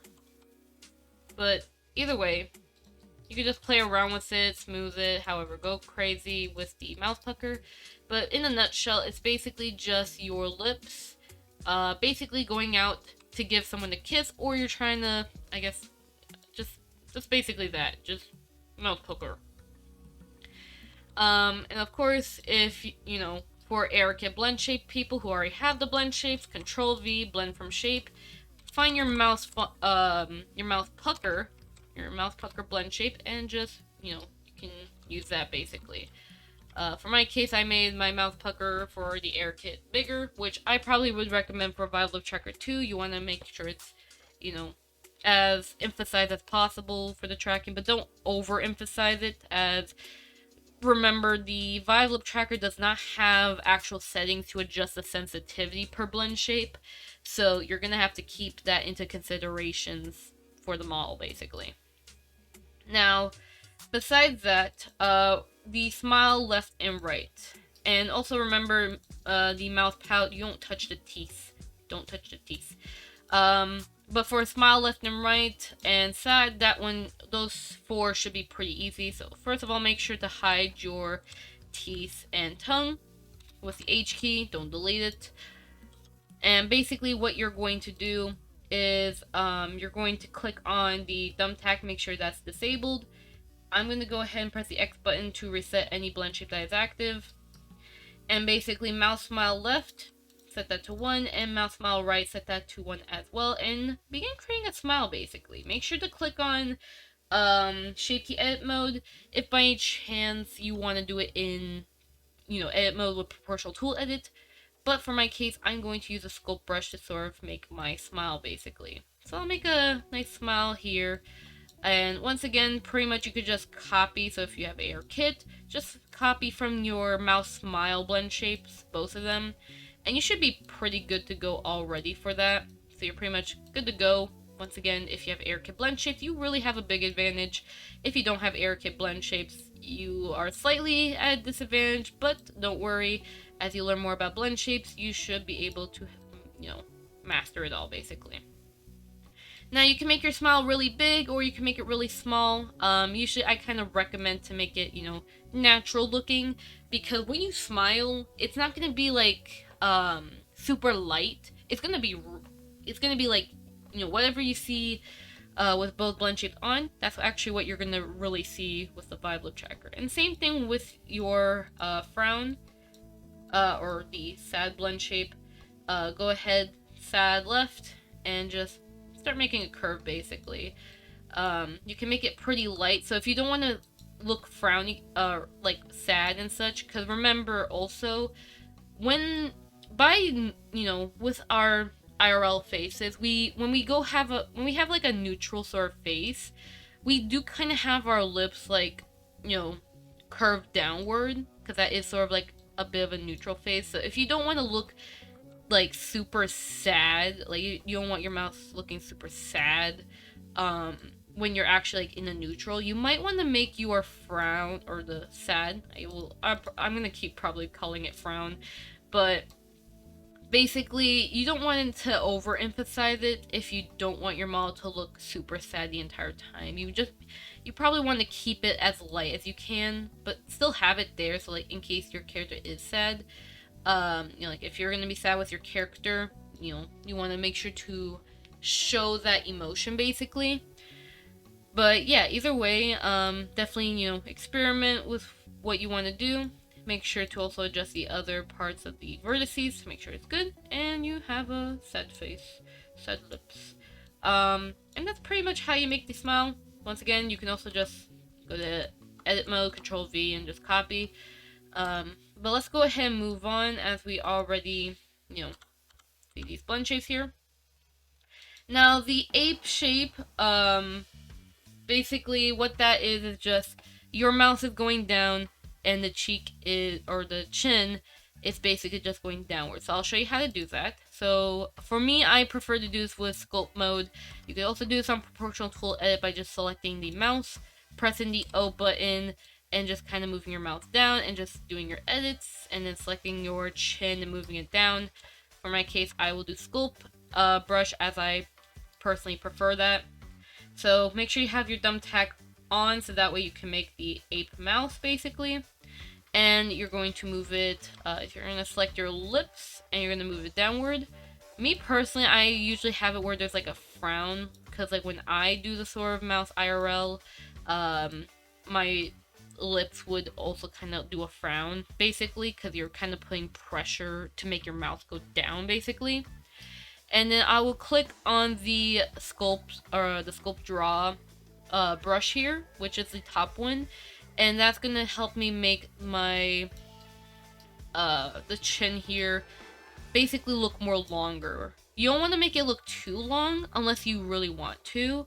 Like if you're trying to look a bit more realistic, or very emphasized, maybe you might want it, but honestly I try not to keep it too much. But basically just low as possible, that way it looks like that. You can also have it where the mouth could also sort of pucker up, like pucker a bit out, because once you also do the sort of ape mouth, think of it like a monkey, like how monkeys, no, basically like a monkey or some sort of ape, basically they have really long faces, so that's what you're trying to replicate for the blend shape, trying to replicate a monkey mouth basically. But yeah, something like this, that's basically how the blend shape looks like, just that. But if you have AirKit blend shapes and you don't want to make it with a sculpt brush, just what you're going to do for this case, you're going to do Control V, blend from shape, start off with adding jaw open, as your base. And also keep in mind too, you might want to move the teeth as well inside. You might want to. It kind of depends. Depending on your model, you probably may not want to move the upper teeth, but there might be some cases where you might have to move the upper teeth if by any chance, like, let's say the upper teeth is too small on your model. You could probably make it bigger or longer, but for some models, you might want to just move the upper jaw with you. For my case, I'll probably just leave it like the way it is. But basically, I'll have it like this for the inner teeth. But basically what you're going to do, unhide everything, Control V, blend from shape, and then have jaw open. And then what you're going to do, you're going to do Control V again, blend from shape, but you're going to type in the mouth close instead. And you're going to click on the add button instead. That way you also have your ape mouth right there pretty much. And that's another equivalence of it. Although I do like the one I made for, from scratch. So this is what I will be sticking with. But that's another one if you want to do that. Now, the upper up, left, right, the down, right. This is the one that AirKit has. So basically what this is supposed to do, it's supposed to sort of form an open mouth basically. So, like in my last tutorial with the iPhone blend shapes, the way that I made these blend shapes technically was kind of right, but kind of wrong at the same time. Because the thing is that you actually really have to make sure that these 4 blend shapes create a proper mouth shape together. Like, forget the jaw open, you have to make sure that those 4 blend shapes basically look like, it's like a sort of like a small mouth opening basically. So let me go ahead real quickly and kind of show you on my model what I mean, so that way you can basically have a better reference for like a non-Vroid model. So here's my model here. Now I could have improved it a little more, but this is my model. So basically the upper blend, the lip blend shapes as well, nickname it. Basically you forget jaw open for now. And what these blend shapes are supposed to do is they're supposed to create an actual O shape. You can also do the same thing with AirKit as well. You could do that pretty much the same thing. I'm pretty sure it could probably give better results to your AirKit blend shapes if you're into that. But that's something you could probably experiment with. But basically, that's what it's supposed to do. Because what you're supposed to do, if you're trying to make the effect where when your teeth are together, but you're also like opening your lips to make an O shape, that's what it's supposed to do. That's also kind of why I said you also got the overturn as well, because that's also going to make the mouth pucker out more basically, like that. So now that you have a bit of a more understanding when it comes to the lip blend shape, let's go ahead on our Vroid model and begin with creating those blend shapes I just showed you. So what you could do, if by any chance, so there's 2 methods I could probably recommend to achieving the effect, or at least starting with getting the mouth open before you start refining it. So what you're going to do, you can either A, use proportional tool edit, select the individual vertices for your lips, then make sure that it's on set to connected only here, and have it where you can start making the mouth at least start to open basically. This will probably be a bit tedious. Make sure that you do have the shape key edit mode, as it will probably help you out with creating said blend shapes. So definitely take your time on this. You could also, if your model can properly mirror, you can definitely take advantage to, if your model is a perfect mirror, as it will really, there's a lot of stuff. Like, if you already have AirKit blend shapes and your model is perfectly mirrored, you definitely have a very big advantage to making the blend shapes a lot more easily. But once again, there's still going to be some time-consuming stuff, like the tongue is definitely the most time-consuming part of the process of the Vive Lip Tracker blend shapes. But you could do the, proportional tool edit. What you can also do, which I will go ahead and reset each of the blend shapes physically, is that you can also do this other method where you have it where the jaw is open, just so you can start getting it, the mouth starts to open, and then we start refining the shape. So what you're going to do, start with your jaw open, depending on how the shape is, and you can actually have it where, for each blend shape, let's start with upper up left. Select the left upper part of the lip and just move it upward, and then upright is right here, down left, which will be right here. You can move the center part down, it's okay, as long as you, balance it for both sides of the blend shape. And yeah, so basically, once you have that started, just, disable your jaw open, and you start having your mouth, be open basically.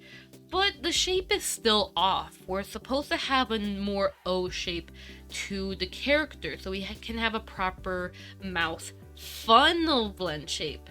So once again, this is pretty much the mouth funnel of AR Kit. But you could technically, to a certain degree, probably reuse the mouse funnel, but that could probably, depending on the model, might be a bit or probably a little overcomplicated. Up to you though.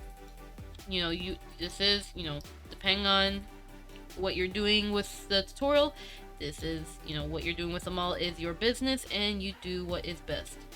But basically what you're going to do is that you're going to take some time adjusting the shape and basically balance it. Try your best to pretty much balance it. I would utilize the proportional tool edit, as with sculpting, sometimes it'll probably take like the lower lip and probably move it incorrectly. So I have to do this so that way it can look proper. It's gonna probably take a lot of time to make it look really correct. So that is something to keep in mind about. For my 3D model, I think it took me about let's say 15 minutes at best for my model. It shouldn't take too long, but it should also, depending on the model, it might end up being pretty long. Especially if you're trying to achieve a certain particular model, mouse shape per blend shape. It could probably take some time. Let's say you're trying to replicate live 2D mouth movements on the Vive Lip Tracker and such. It could probably, have its own difficulties. But overall, you should be a-okay basically. But yeah, so with that, so let me go ahead, adjust this couple last parts. Now, do keep in mind, you are not moving the mouth, the jaw, to be open. You can still, for a Vroid model, with how the model is, you could technically, have it where some parts here move downward, so it looks more natural. But, really depends on up to you. But this shouldn't be a jaw open. This is just so that way your lips are turning into a mouth funnel. And also, you're not supposed to move the teeth for these blend shapes. They're called lip blend. I nicknamed them lip blend shapes because they only control the lips, not your jaw. So keep that in mind. Alright, but this is, we'll just do this for now. I do want to take more time to tweak it, but I don't want to take super duper long on this basically. I could adjust this to be a little higher. Down left. Just some last minute adjustments I want to do before we move on. But basically, sort of a mouse shape, honestly, this isn't really my best. But basically just make it a nice perfect O shape, or it could be how my model is, where it has the sort of points at the side. It's more of a stylistic preference for my own model. But this is what you could do, at least as a start, but definitely take a lot of time, perfecting it. And for my case, it's probably going to take a bit more time to do it, but I don't want to take too much time for the tutorial. But basically, lip blend shapes, once you at least got it to be, you know, all four of them be shaped like a, you know, the O shape, you should be good to go. Now, upper and side and upper and lower. Basically, what you're going to do is basically the roll lip blend shape. So for what I'm going to do is for the upper and side, you're going to select your upper lip. Once again, you can reuse your roll blend shapes if you wish, but I'll show you how to make it. So you're just going to take the center part of the upper lip, make sure proportional tool edit is connected only. You can't really do this with sculpting. You could, but I don't recommend it. It's a bit better with proportional tool edit, basically.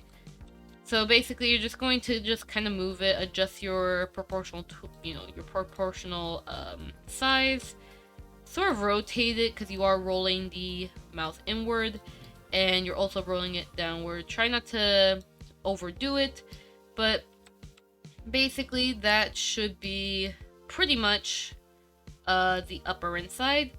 As for the lower inside, it's basically just the same thing, but it is the lower lips instead. So roll those lips, roll, roly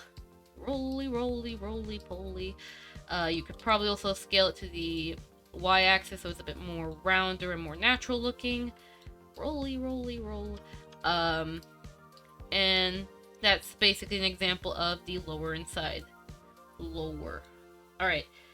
So now that we have that right there, now is the most difficult part. Well, not really. Actually, it's not really most difficult. The tongues are more difficult, but it is a somewhat more difficult part, which will, depending on how extreme you want your mouse shifting, it might be painful. So once again, I'm going to show you on my model how I did it on my model, and then I'll kind of show you like a simplified way of how I did it for the Vroid model.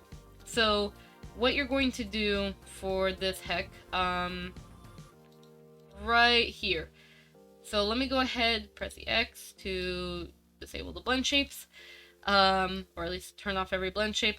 And basically, we're going to start off with doing the mouth left shift. So what that will require is the upper left and the lower left. So just to avoid, having 4 blend shapes for the mouse shifting is kind of confusing, but just focus on the left basically. So for the upper lower stuff, focus on these 2 lefts here for the left shifting, and then the right blend shapes here for the right basically. So that's what we're going to do. Once again, it looks scary. There's a simplified way of doing it, and I'm going to show you the simplified way, although it's not the best. So this is according to what the Vroid sample model shows, and this is something that I originally was, following, but then I realized that because I want my mouth shifting to be more emphasized, I had to do it differently. So simplified way, I will say this right now, simplified way of doing this. If you don't want to really do the mouse shifting like my model, but you want to have at least these blend shapes exist, what you're going to do, we're going to start off with the lower lips. So we're going to go mouth lower, and we're going to start off with the left. So all you're going to do is make sure you have proportional tool edit set to connected only, and then you're just going to move it a certain amount, probably about here. And what you're going to do is you're going to copy the number here, so 0.003, so on. Control C with your keyboard, or well, that's pretty much the only way you can copy. Control C on your keyboard, and then you're going to go to lower right, and then move the X to the, with the arrow. And in case you don't know how to do the arrow, just click on this button right here that says move, boom. But move it to the other side, and what you're going to do is on the x-axis here, press type in negative, and then Control V, and boom, or the minus sign. And that's pretty much a sort of simplified way of basically making those blend shapes according to the sample model for the Vroid Kana tool styled Vive Lip Tracker Blendshapes. Now, this isn't really super, it doesn't move too much. It still moves decently though, don't worry. It moves pretty alright, but if you want something more expressive like my model, you're gonna have to go a little bit different for that. And I'll quickly show you for the upper one, just so that way you can see it. So, upper left, move it to that side, and then upper right, same thing, negative. You can even use the same exact number, which can help, but that's simplified way though. Let's try and do the more intense mouse shifting. So if you want to look more expressive with your Vive Lip Tracker, here's how you're going to do it. So start off with making sure that, shape key edit mode is on. You're going to go have the upper left, because we're going to do mouse shifting first, and you're going to click on lower left, or make it 1 basically. We're going to start off with the upper left, and what you're going to do is you're going to start off with selecting the upper mouse, and you're going to start moving it to one side. What you can do is you can start slowly like rotating it and double pressing R to kind of give it an angle, but let's start off a bit simple though. So at least have it where it's moved to one side of the lip. Then what you're going to do is you're going to select your bottom lip, switch to the lower left blend shape, and do the same thing accordingly. Now, of course, this is probably going to cause some issues, which is why I said make sure you have the shape key edit button on so you can see how it does form. You can see there's some issues. So what you can do is you can probably use the sculpt brush to sort of like smooth it out to correct it. So that way it looks a lot more natural. And take your time on this. As basically you want to make sure that they look the best that they can, because if your blend shapes don't look good, you ain't gonna like it. You're gonna probably insult the Vive Lip Tracker because bad blend shapes. So make sure you take a lot of time on this to make it look good. So make sure to check every corner. This is probably one of the more tedious stuff that I had to work on for my model for the Vive Lip Tracker, as it was pretty like a pain basically. But after some time though, let's say it took like about 5 to 10 minutes, for the mouse shift left, and then after that right, like basically just for me to learn it took a couple minutes, but probably after I play with it more, it would probably take less time.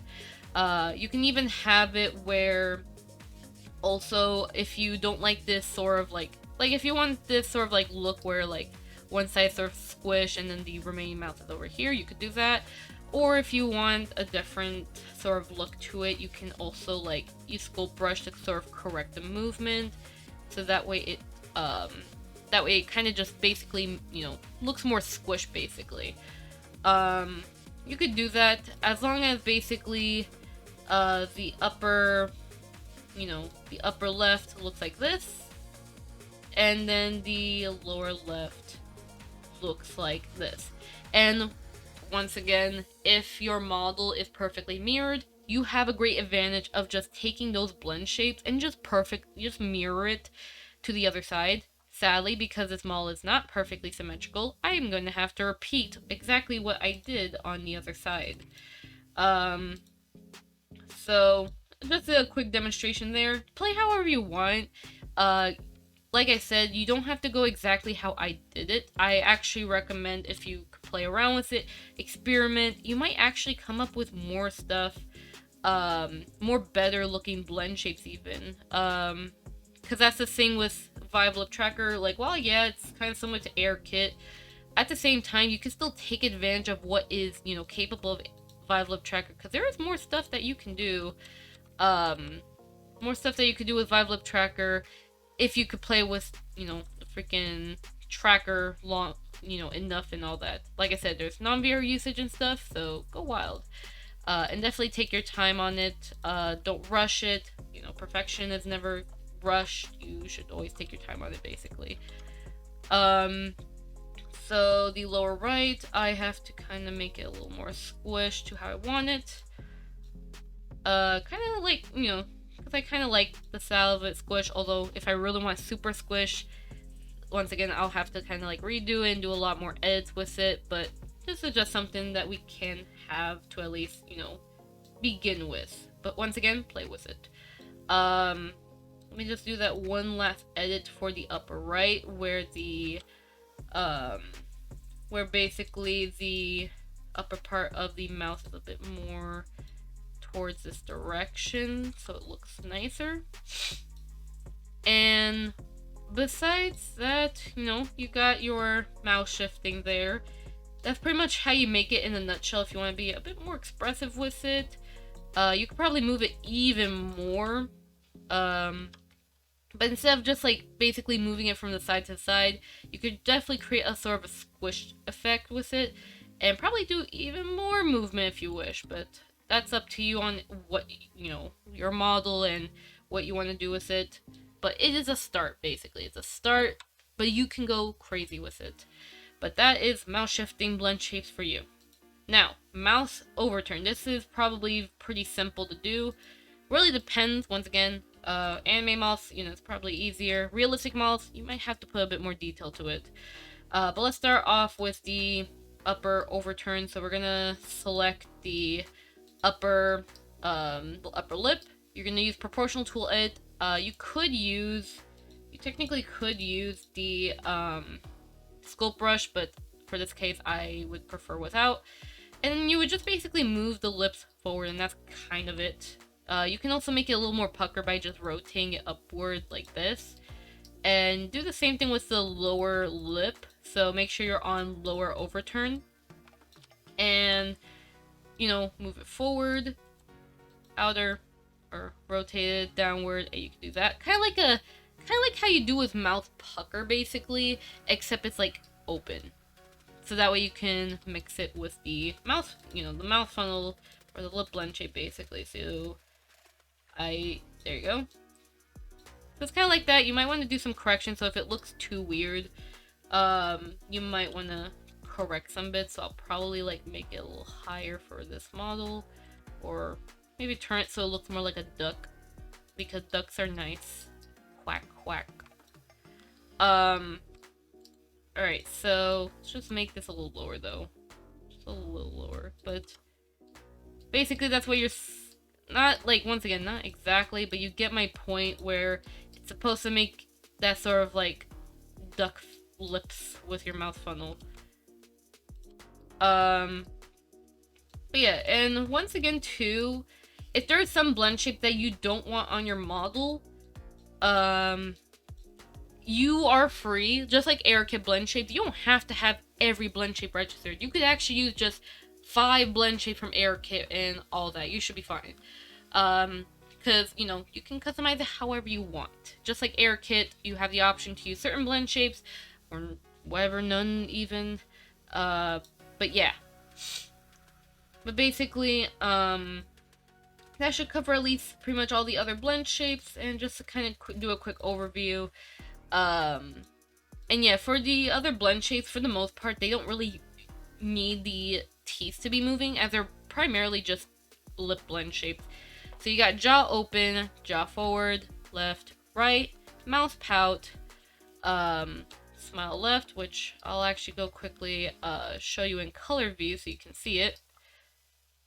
Jaw open, forward, left, right, pout, which is the kissy, smile left, right, sad left, sad right, the ape mouth, upper up left, right, lower down, and then lower right. The upper inside, which is just rolling, you know, rolling the lips inward, lower, you know, lower inside, upper inside. And then you got the upper right, which is your mouse shifting, basically. For this case, that's what those 4 blend shapes are for. Upper overturn, which is basically the sort of the duck lip sort of look when you do the mouth funnel when combined with the lip blend shape, or what makes the mouth funnel here. But you got the upper one, and then you got the lower overturn for lower. And then now what we got left is cheek puff, some extras, and then the tongue, the craziness of tongues, basically. So, cheek puff, you can actually do Control V, blend from shape, and copy from your cheek puff from the Air kit. But basically, this is kind of like how when you make the smile and frown blend shapes, what you're going to do is you're going to make sure the tack button is off, make sure that you have shape key edit mode on, and then you're going to make sure that cheek puff right and left are set to 1.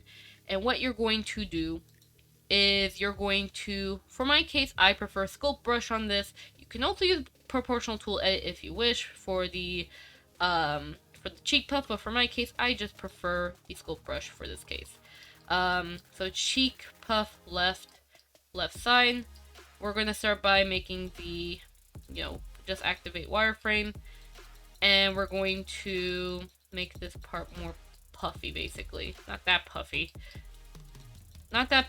but just the right amount of puffiness, basically. Don't want to go too much puffy, because once again, you don't got sensitivity, and these, basically your cheek puff will be a lot more out than iPhone. But once again, experiment. As sometimes some models, even with a very emphasized, cheek puff, it's kind of very tricky for, some face trackers to detect the cheek puff because of how sort of small-ish our cheek puff can get sometimes, so heads up there.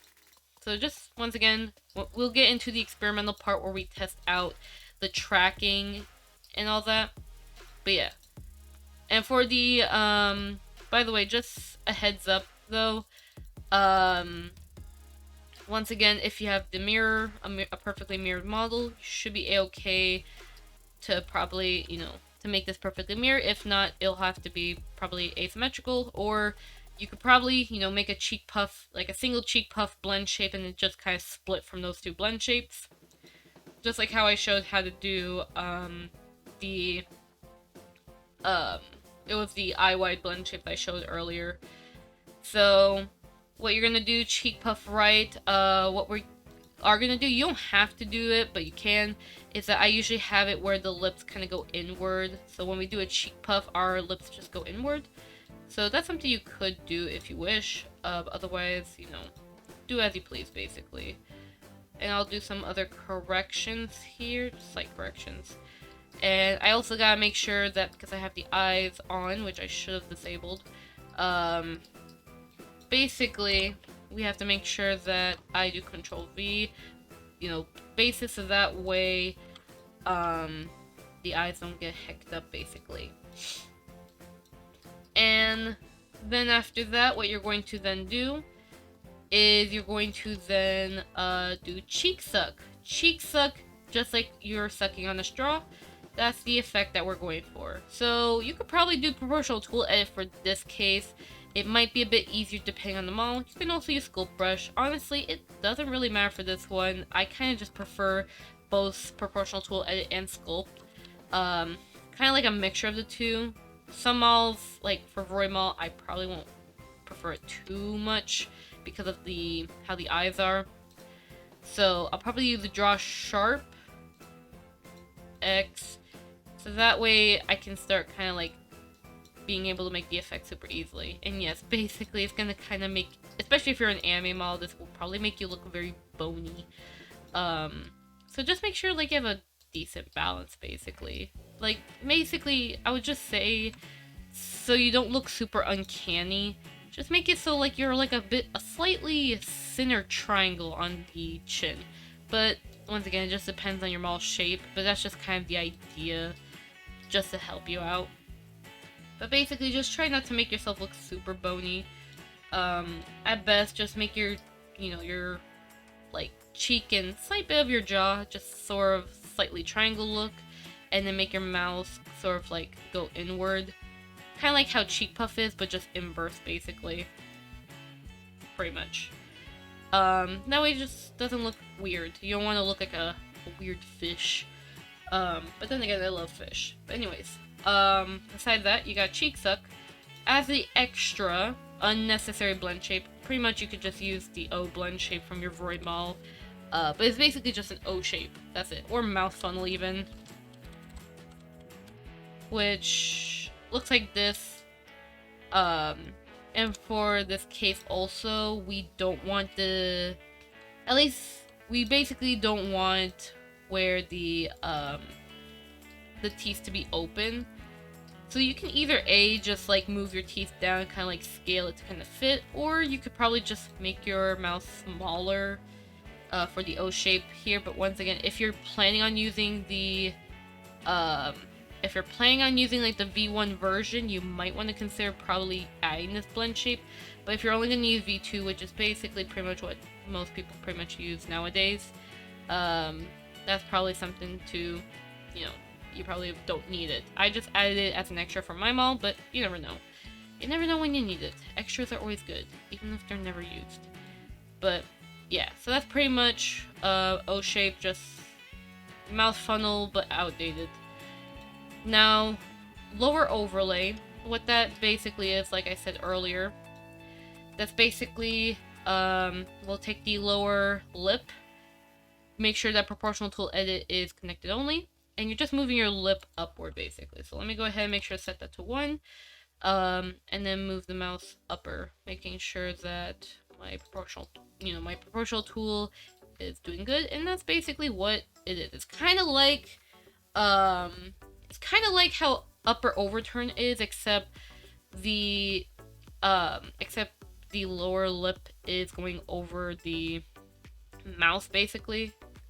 Well, even then, it's kind of like also lower. Either way, it's kind of like the roll blend shapes here, but it's just lower lips going over the mouth basically. So yeah. So besides that one, which is very simple, just another lip blend shape. The fill trim left and right, once again, that's basically just outdated mouse shifting. So for my case, I'm just going to go ahead and just copy this from AirKit, as it's not really a necessary blend shape, but it is nice to at least see how it sort of looks like. So let me go ahead and set that to pin, set that to the left, and set that to right. But yeah, that's basically what the fill trim is, kind of, at least what I've read and interpret. That's what those two blend shapes are for. I could be wrong, but either way, they're extras nonetheless, and probably never used. So besides the fill trim blend shapes there, we're going to begin the moment we've all been waiting for, the tongue madness. Oh boy. So tongue madness, it's all about the tongue inside your model, and we are going to go over that. Before that, we are going to do a quick demonstration of my model. So it's my model, I show you how my tongue movement look like for more like basically a sort of advanced sort of setup, and then I'll show you step by step how to make the tongue, and hopefully. Okay, so I will be going over, at least like showing with my model on how my tongue blend shapes look like at, you know, basically in the perspective of a from scratch model, so that way this should at least help you understand just more about the tongue blend shapes in case, like, let's say this doesn't work, maybe you could try this, but just for reference, since, you know, my tongue blend shapes, I do spend hours working on it, so it should work. But basically, to start off, remember that my blend shapes for my tongue are gonna look kind of off, that they may not look exactly what, they may not look exactly like how the official SRanipal models would look like. So I'll start off in wireframe mode. When it comes to tongue step 1. Tongue step 1 is basically when your tongue is just moving up. For my case, it's when the tongue is kind of already kind of stretched but up. The reason why for this is because my tongue was clipping way too much with my teeth. So I did this because it's what helped reduce the clipping issue for my model. Once again, I don't recommend this. This is mainly, I guess I can kind of recommend it if you're going to do more crazy tongue movements with your character. For this, it helps me out, but this may not be recommended, so what I do on my mouth may not work on yours. But once I have step 1, then you have step 2, which step 2 is basically just sort of making the tongue a bit bigger, so making it a little bit more natural looking when it sticks out.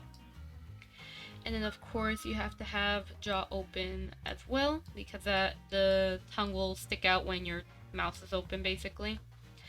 Now, regarding the other blend shapes, which these blend shapes here should be pretty self-explanatory and very simple. You know, this is my tongue down here, looks like that. Do keep in mind though that my tongue can look a little off and not super smooth because of, you know, how my tongue doesn't have that much polygon. This is mainly because I try not to add too much vertices because this model is already super high poly. So for my case, I have to kind of have my tongue like not super high poly, just sort of somewhat balanced. But I definitely do recommend though, if you could, if you're gonna do a lot of tongue movements, definitely make sure to have it where you have a lot of polygon for your tongue. But overall, even though this can be a bit weird looking, it at least works and it looks pretty well when in action basically. So that's tongue down, that's tongue up. Tongue up looks like this. You also may notice I have some muscle movement with my mouth. This is because, let's say my mouth isn't completely open like this, but I still have the tongue tracking going on. Basically, this is sort of kind of reducing the amount of clipping that the tongue will have when it touches my lips, basically. So I have it for down. As for mouth left and right, for my model, my model is pretty much almost perfectly symmetrical, so I was able to easily mirror it, and you can even see that my little chin shadow here also moves.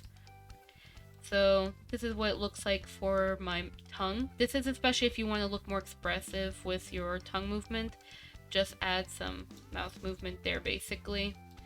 Which I bet a lot of VTubers will definitely love this because, you know, it gives you more like a fluid look with your mouth movement, but just more expressiveness, like, you know, real life basically.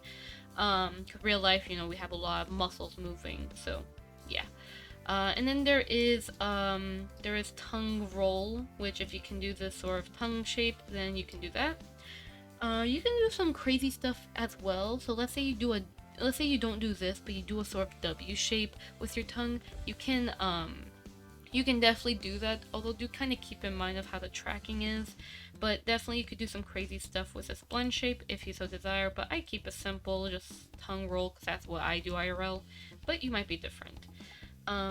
Now, we have our different morphs here. Now these morphs here, this is what I technically call corrective blend shapes, because that's what they act like. So basically what happens, let's say we have our tongue going up, and then our tongue is going to the left. You can see how, you know, while our tongue is pretty alright, it could be better. These blend shapes are basically made to sort of add some correction. So for my tongue here, it looks kind of sunken, but with the morph, it corrects it so it's not really that sunken anymore. So definitely use this so that way you can add some correction for your tongue movement.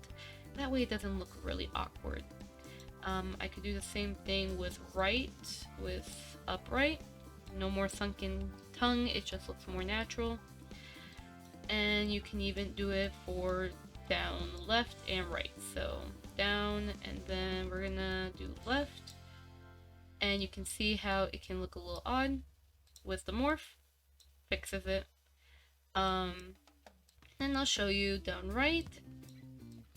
And yeah, pretty much, and the tracker will know what to do. The tracker is pretty smart, so as long as you make the blend shapes right, you shouldn't have that much issues with the tongue rigging, but that should hopefully at least cover at least, like, you know, at least you seeing my model as an example, so that way if you want to see in a more advanced perspective, you could probably do something like what I did. But anyways, we're gonna go ahead and move on with the Vroid rigging example. To start off, make sure you have your tongue selected. You might want to hide the teeth, probably when you do the morphs. For now, for the most part, we're gonna do a bit of some stretching So we're not going to use too much of the sculpt brush until morph, but for the other blend shapes, I would personally either use proportional tool edit or just manually just edit the tongue for this case. So to start off, long step 1 will be where the tongue is ready to basically be prepared to leave. So long step 1, we can have it, you don't have to select the entire tongue if you want to, that is fine. But basically have it where the tongue is just ready. So the tip of the tongue should be pointed outward from the mouth so that way it yeets out. So that's a simple start. You can also hide the face if you wish, if it is becoming a burden. But once again, it just depends on what is suitable for you. What do you preference? So after that, what we're going to then do is we're going to do long step 2. And that will be stretching the tongue outward, like that. And I will go ahead and have this move a little forward, move this a bit back, and this should basically be the tongue, you know, escaping basically. And also make sure as well, it is recommended to have the jaw open, also open at the same time, so that way you can see, like, when you do have the tracking on, how the tongue should be like basically. Now, once again, you can have it, when you start doing the up, down, left, right, and such, you can have it where there are mouth movements for up, down, left, and right, but we'll see how it goes depending on how I make the tongue. Like I said, it's not really mandatory to have it, but up to you if you want to, you know, have it to look more expressive. So we're gonna go ahead and start with tongue down. So tongue down, you know, make sure we can't really use the thumbtack option as there's gonna be a lot of mixing with these blend shapes. So tongue down, we need to begin with rotating the tongue downward basically.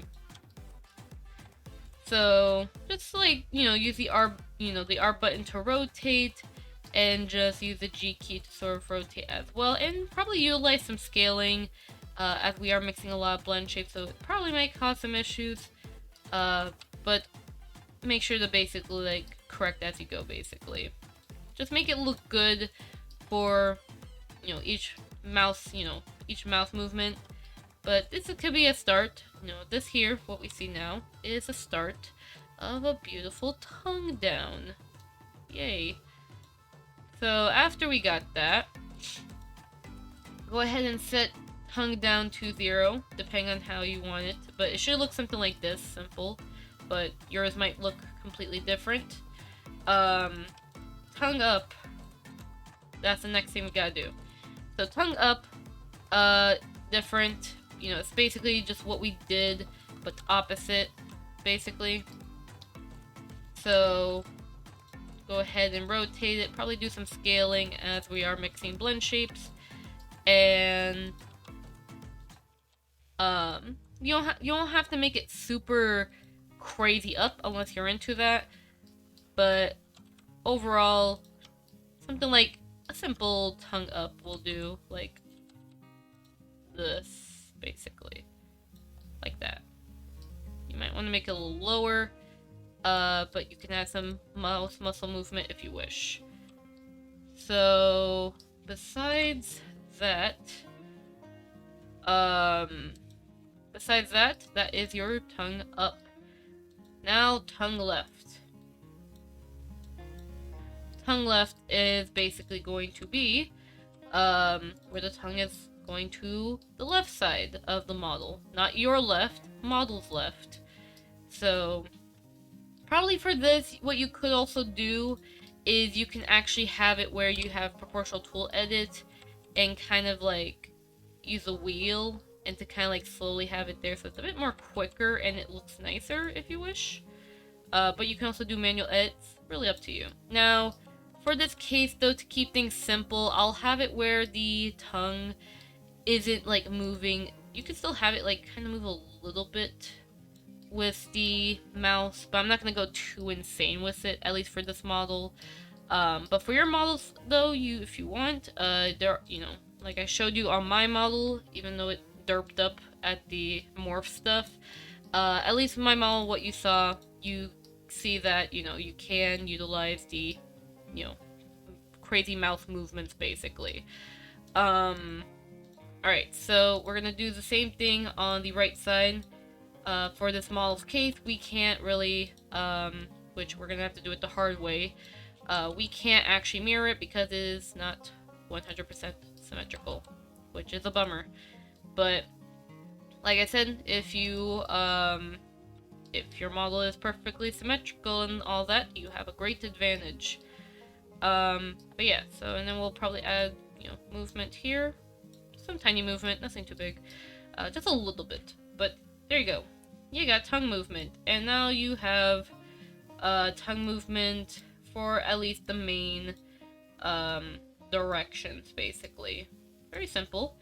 And then mouth roll, or tongue roll, excuse me.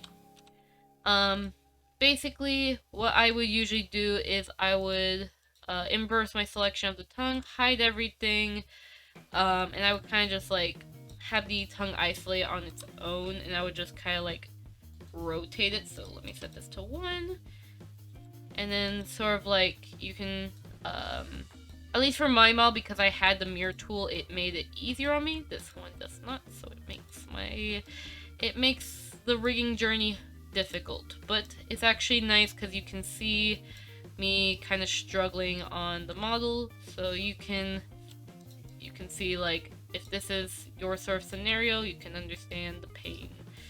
And keep in mind too also that you do have the top view to worry about, so remember that. And make sure that you have that.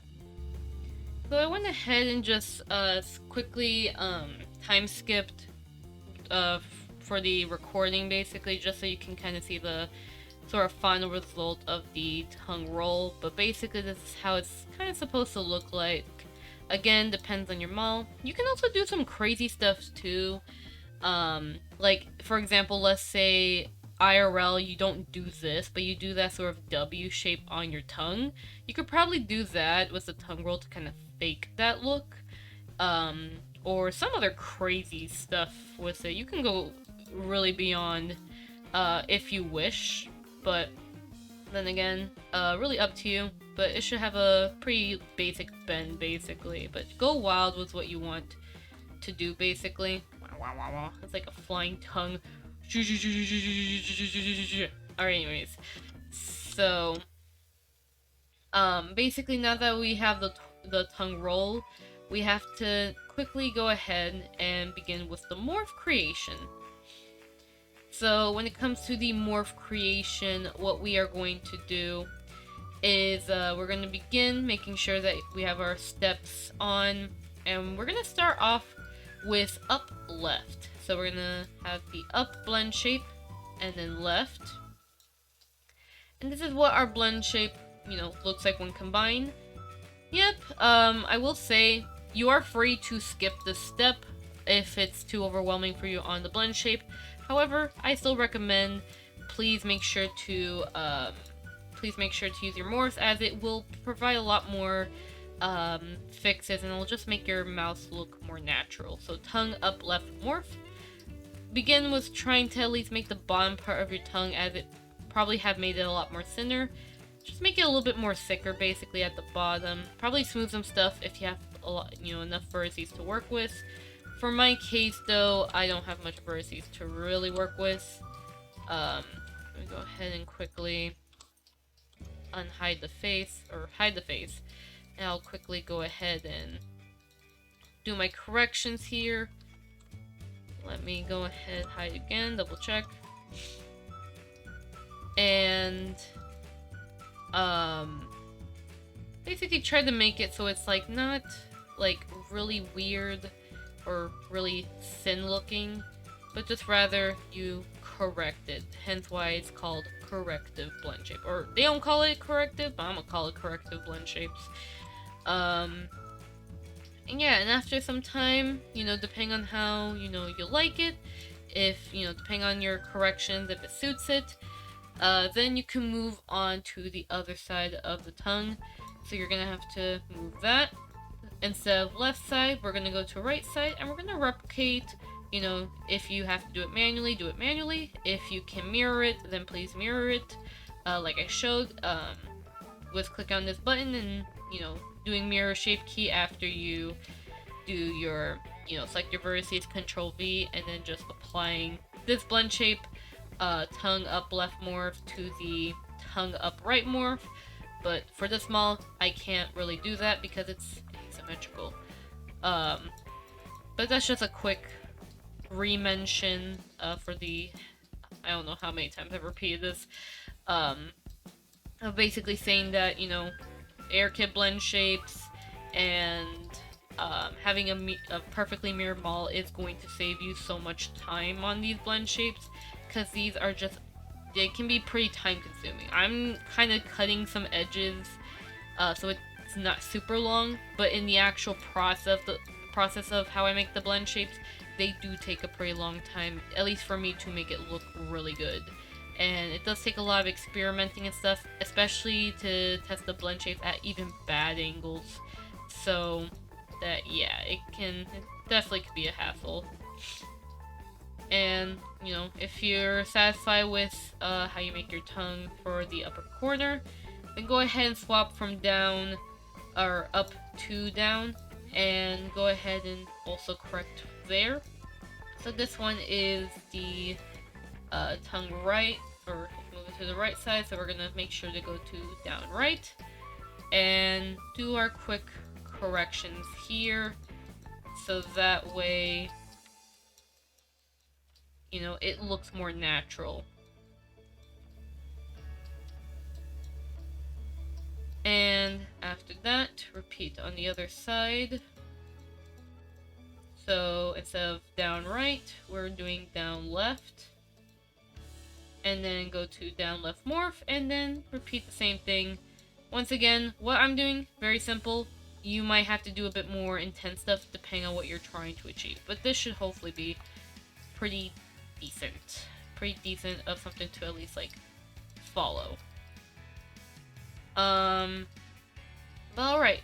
Either way, though, let's say, you know, we're satisfied with that. And overall, after that, once you have, if you have, you know, reached this far into the tutorial, I commend and congratulate you, because, hopefully if you follow along with every single blend shape, every single blend shape movement and all that, you should have been able to create the Vive Lip Tracker blend shapes, and every single of the 38 blend shapes, as well as the bonus of the Vive iPro blend shapes, in case you do have a Vive iPro one day. But that should hopefully cover at least how to make the blend shape, but we are not done. Oh, no. While we do have the blend shapes created and such, and that's how you know, at least to give you an idea of how to make them, now the other issue is testing, because the thing is, who raise your hand if you want to test, you want to re-export your model 500 billion times just to make sure the Vive blend shape work properly. Don't raise your goddamn hand, because guess what? I was in your shoes when I was working on my model. I hated just re-exporting the model over and over and over because the blend shape kept freaking breaking. It's like, how do you fix the issue? How do you keep it all inside a blender? How do you do it? Well, don't worry. I got two different methods. One's the paid way, one's the free way. There's a reason why I said the paid way. So allow me to elaborate what the heck I'm talking about. So first of all, let me just freaking get rid of the note thing here. But yeah, so basically, overall, what you could do, you know, after you got your blend shapes made and such, what you can do is definitely, you know, feel free to, like, convert it to VRM and experiment it with VirtualMotionCapture.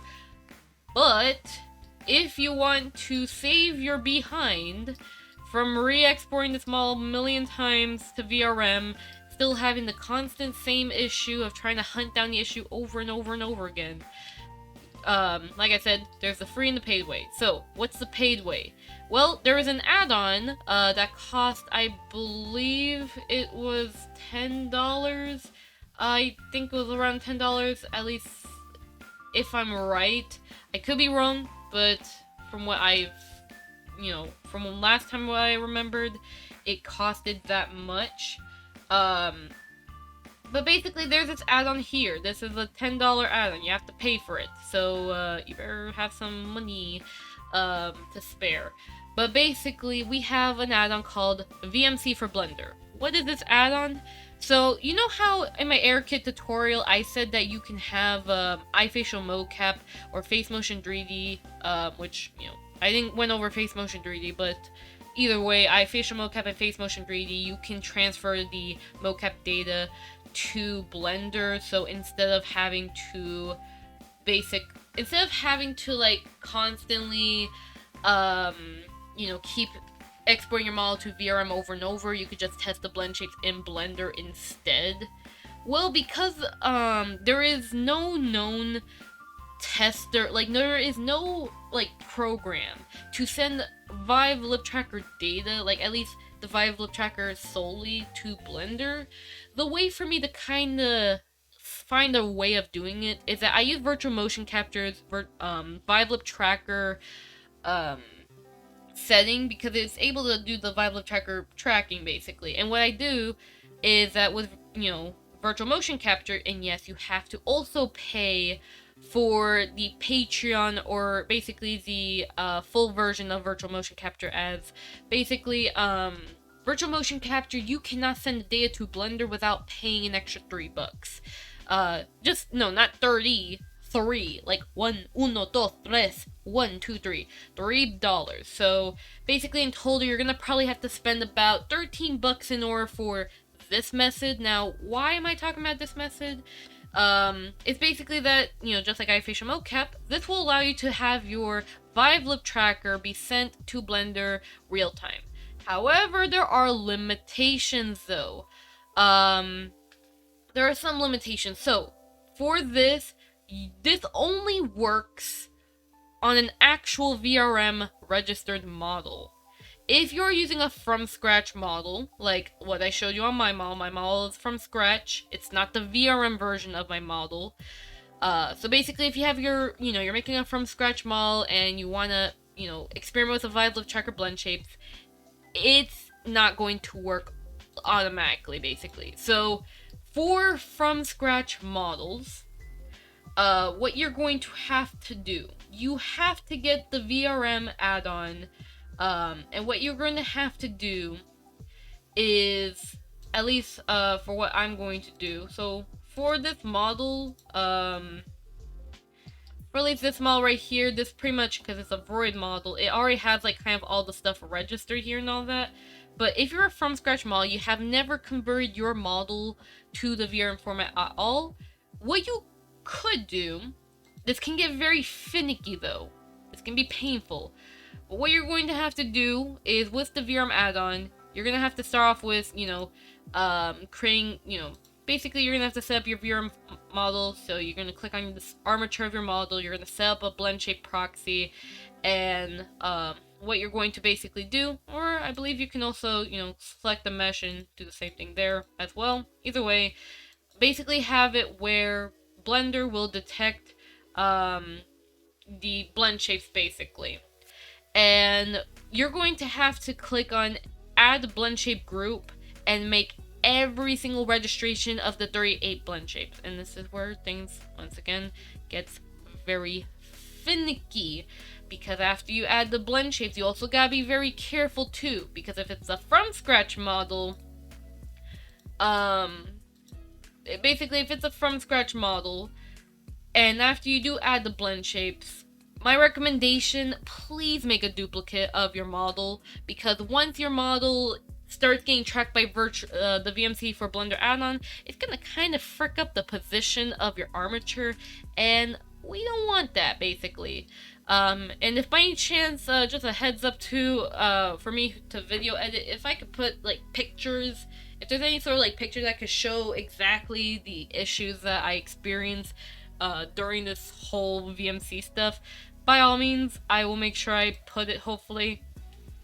Either way, from scratch models that aren't converted to VRM yet, you're going to probably have a hard time with this. So, Kana, what can I do if I do have a from scratch model and I don't want to suffer with all this?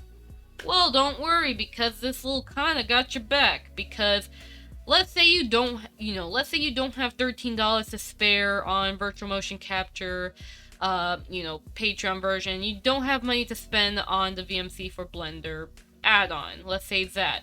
Or let's say you are doing the from scratch model stuff, but it's like, this is way too finicky for you.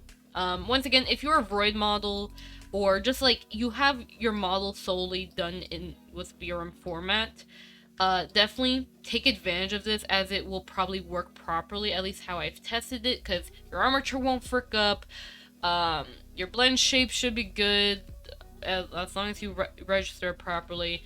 Like, basically, VRM models, you're good. Whatever type you are, VRM models are good. But if you're doing it entirely like a from scratch model before it becomes VRM, you're gonna probably suffer. So, for that case, I have in the description a resource that can help you out, and it is an animation file. Well, kinda, yeah. So basically, what you're going to do is that in the description, you're going to, I have it labeled, hopefully something of the lines, I don't know what I'm gonna name it, future me, but it should be something on the lines of like animation or Vive Lip Tracker animation for Blender testing, or some name like that. You're going to download basically the file, so there's going to be a blend file and an FBX file for it. What you're going to basically do is, which I will show you in a bit, basically you're going to load either the blend file or the FBX, whichever. Probably the FBX will be better, especially for beginners, but there'll be an FBX file where there's going to be basically the Vroid sample model with the, at least the Kana tool based Blendshapes, that I don't want to distribute my edits of this Vroid model, but there will be that model in the description with just the head, and it's going to be just the animation only. So there's going to be some animation data that should have pretty much all the basic movements that, comes with the Vive Lip Tracker. And what you're going to do is you're going to copy that animation to your model. And don't worry, you don't have to duplicate your model. And this is the free method, by the way. So if you don't want to pay for this add-on, you can do this method instead. It is completely free. You can test it. It's a bit more finickier to test though, because it might, your mouse, your IRL mouse might be a bit different, your mounting might be a bit different, such. So there might be some other stuff you might have to take into consideration of, but with the animation file, you should have all the animations there. You just copy to your model, and pretty much based on the movement, you just take a look, you skim through the animation, and basically, pretty much, you do your corrections based on the animation. You can go to different frames, adjust the blend shapes, and when you're done, delete the keyframes and reset your blend shape with the X key. And that's pretty much in a nutshell for the free method on testing the blend shapes. There's probably going to be some other, maybe in the future there might be some other people who do try out the Vive Lip Tracker, may either develop a program to assist with this sort of thing, or there might be some more easier methods with this, but until that happens, these are kind of like my two things on how to test it in Blender. Now, before I do get into the demonstration though, basically that's pretty much overall just your main choices regarding testing though. And regarding the Unity, I do also have a little present for you guys as well, which I won't get into yet. But let's go ahead and, so for at least, what I'm going to do, I'm going to show you both. So basically what I'm going to do is I'm going to show you both the VMC Blender add-on method, and then I'm going to then show you how to do the free method with the animation project file. So let's go transition to that. Okay, so for this next part of the tutorial, this might be a bit tricky, but I will do my best to explain regarding how to test your blend shapes inside of Blender. Now, sadly, there is no native, like, a Vive Lip Tracker to Blender add-on, so that doesn't exist. Now maybe in the future, maybe someone might develop it, or maybe somewhere out on the internet, maybe someone has developed it. I am aware there is a program, I think it's called Mocap Fusion, that technically kind of does that. And I think I read that they do support Vive Lip Tracker. So that's something you could probably look into, as I think they do something with Blender stuff. But that's something you could probably check out. However, from what I've checked though, besides Mocap Fusion probably being a possible option, I'm not 100% on it. Basically, there really is no other way when it comes to Vive Lip Tracker to Blender. However, though, I do have two methods that I can confirm do work when it comes to trying to take Vive Lip Tracker data into Blender. Now, there are two ways of it. One of them is the free way, and the other is the paid way. And yes, when you hear the word pay, your heart probably might skip a beat, because it's like, uh-oh, paid, how much is it going to cost? Well, for the paid version, it's just about 13 bucks. Now, I'm going to elaborate on both methods. So we're going to start off with doing the free method. The free method is, of course, free. It's also the most simple, the most easier method. The paid method is a little bit more trickier depending on the model you're working with, but I will do my best to explain as best I can. So, with our lovely test chan here, now in the description below, I will have a link to a Google Drive link that has an animation sample which contains the Vive Lip Tracker movements. And what you're going to do is you're going to use that animation sample, and you're going to use it so that way you can test the blend shapes instead. Sadly, with this method, you can't really use your own Vive Lip Tracker and test it real time, so it can potentially cause some inaccuracies, which, while the free method is definitely pretty good, and even I also use the free method despite having the paid method, it's kind of like you have to balance between both free and paid methods if you want the best results. But I did try my very best to make the free animation at least have the most movements as best as possible, so it can help you out. Now go ahead and download the animation sample in the description below. You're going to import, so go to File, Import, and you're going to go ahead and import the FBX file that I have sent in the description below. I will also have a blend file as well, in case by any chance you prefer the blend file instead. So basically it'll look something like this. It's basically a Vroid head that has the Vive Lip Tracker blend shapes. It looks, right here. And basically you have all this here. Now, what we are doing is that we're transferring the animation from this head to our lovely Vroid model here. This can also be a from scratch model too, as well. It both applies. As I said, I did test out my own model, and I can confirm this works on both Vroid and from scratch models, as long as you're following these steps properly. Now, first step is to take your Vroid model.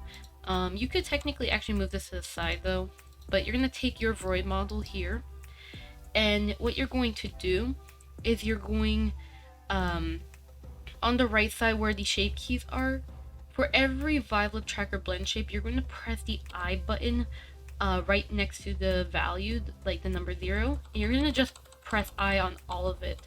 What it's doing is that you're creating an S curve for the blend shape, so that way when we copy and paste, it will actually properly be able to copy and paste the keyframes. If you don't do this, then Blender is going to reject you copying and pasting, and will give you an S curve error. This can also apply with AirKit blend shapes, in case you're curious, so when you're doing some crazy retargeting, so keep that in mind. But either way, we went ahead and did that. Make sure that you also name your stuff properly, because if you misname anything, it's not going to work. So make sure that you have the same names as the Vroid model here, which, as I went through, you should be fine. Now, what you're going to do is you're going to select the Vroid head right here, just the head mesh. You're going to either Control C, or you're going to right click and click on copy. Then you're going to select on your Vroid model or from scratch model, right click, and then paste it. And you should have your keyframes already pasted here. And that will allow you to be able to, so once you have to make sure to set the end frame to the last frame here. which the last frame is 987 frames. So make sure you set that number and just press on the space bar, and you should actually see your model tracking. And you can basically kind of see like how your model's mouse movement will be when the Vive Lip Tracker is actually on. So use this to kind of help you out. You can skim through the keyframes to kind of see if there's any issues. So for example, something like this, I might want to smooth the lips, for example. So if you find some errors that you don't like, what you can do is just go to your shape keys on the right side and play around with the sliders and kind of see like which one is causing the issue. And once you find out which one's causing the issue, then you can kind of like smooth it out with a sculpt brush and such. So kind of just play around and then do corrections as you go. But of course, take your time as well with the animation. But overall though, while there are some issues that we can see if we go frame by frame, for example, up here you might see some weird stretching, probably because the jaw open was a bit too big. But either way, you know, for your case, you would definitely have to edit the blend shapes. But if you think that this is alright to you, by all means, you can leave it the way it is, even if there's some stuff that is broken. Or once again, take some time to correct the blend shapes. And this is pretty much the free way of doing it because you're getting the animation free and you can test out the animation and such. But basically, you know, test out your blend shapes and all that. But let's say you are finished, let's say you are going to be done, you know, working on your blend shapes, like you confirm that the blend shapes look good on the animation. All you really have to do is just pretty much press the X button at the timeline, click on delete keyframes, and that's pretty much it. And then press on the X button to reset your blend shapes, and you're pretty much good to go. And that's pretty much, you know, you can also delete the face model here, and that's pretty much how you do it the free way. But what about the paid way? Now the paid way is basically it's a bit more accurate. Now the free way, once again, if by chance you don't like the animation I provided, you can always ask for another sample, and I'd be happy to add another sample to the description below. Just let me know.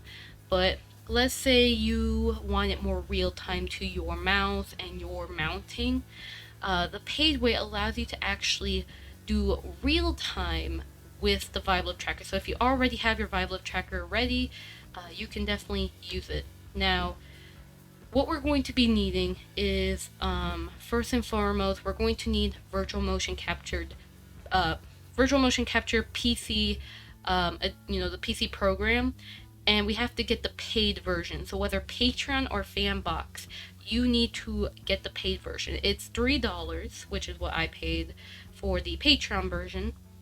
So you're going to need that. You're also going to be needing an add-on called VMC to Blender, or VMC for Blender. It basically looks like this, and basically this allows VMC data to be sent to Blender, which is actually pretty good. You can even send VC face data or webcam motion capture for animation purposes if you're interested. But this is what we're going to be using to get the Vive Lip Tracker data from VirtualMotionCapture to Blender. But we're also going to need Blender, or we're also going to need a VC face. I mean, of course we're using Blender, but we're going to need a VC face because now this might depend on the computer. For some people, you might actually be able to get from VirtualMotionCapture, and with the VMC for Blender add-on, you can actually get where it can work directly. However, there's going to probably be times, such as my case, where you're probably going to need VC face to kind of help Blender be able to read the blend shapes.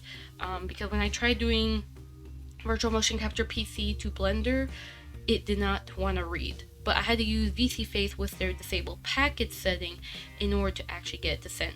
So we're going to start one step at a time.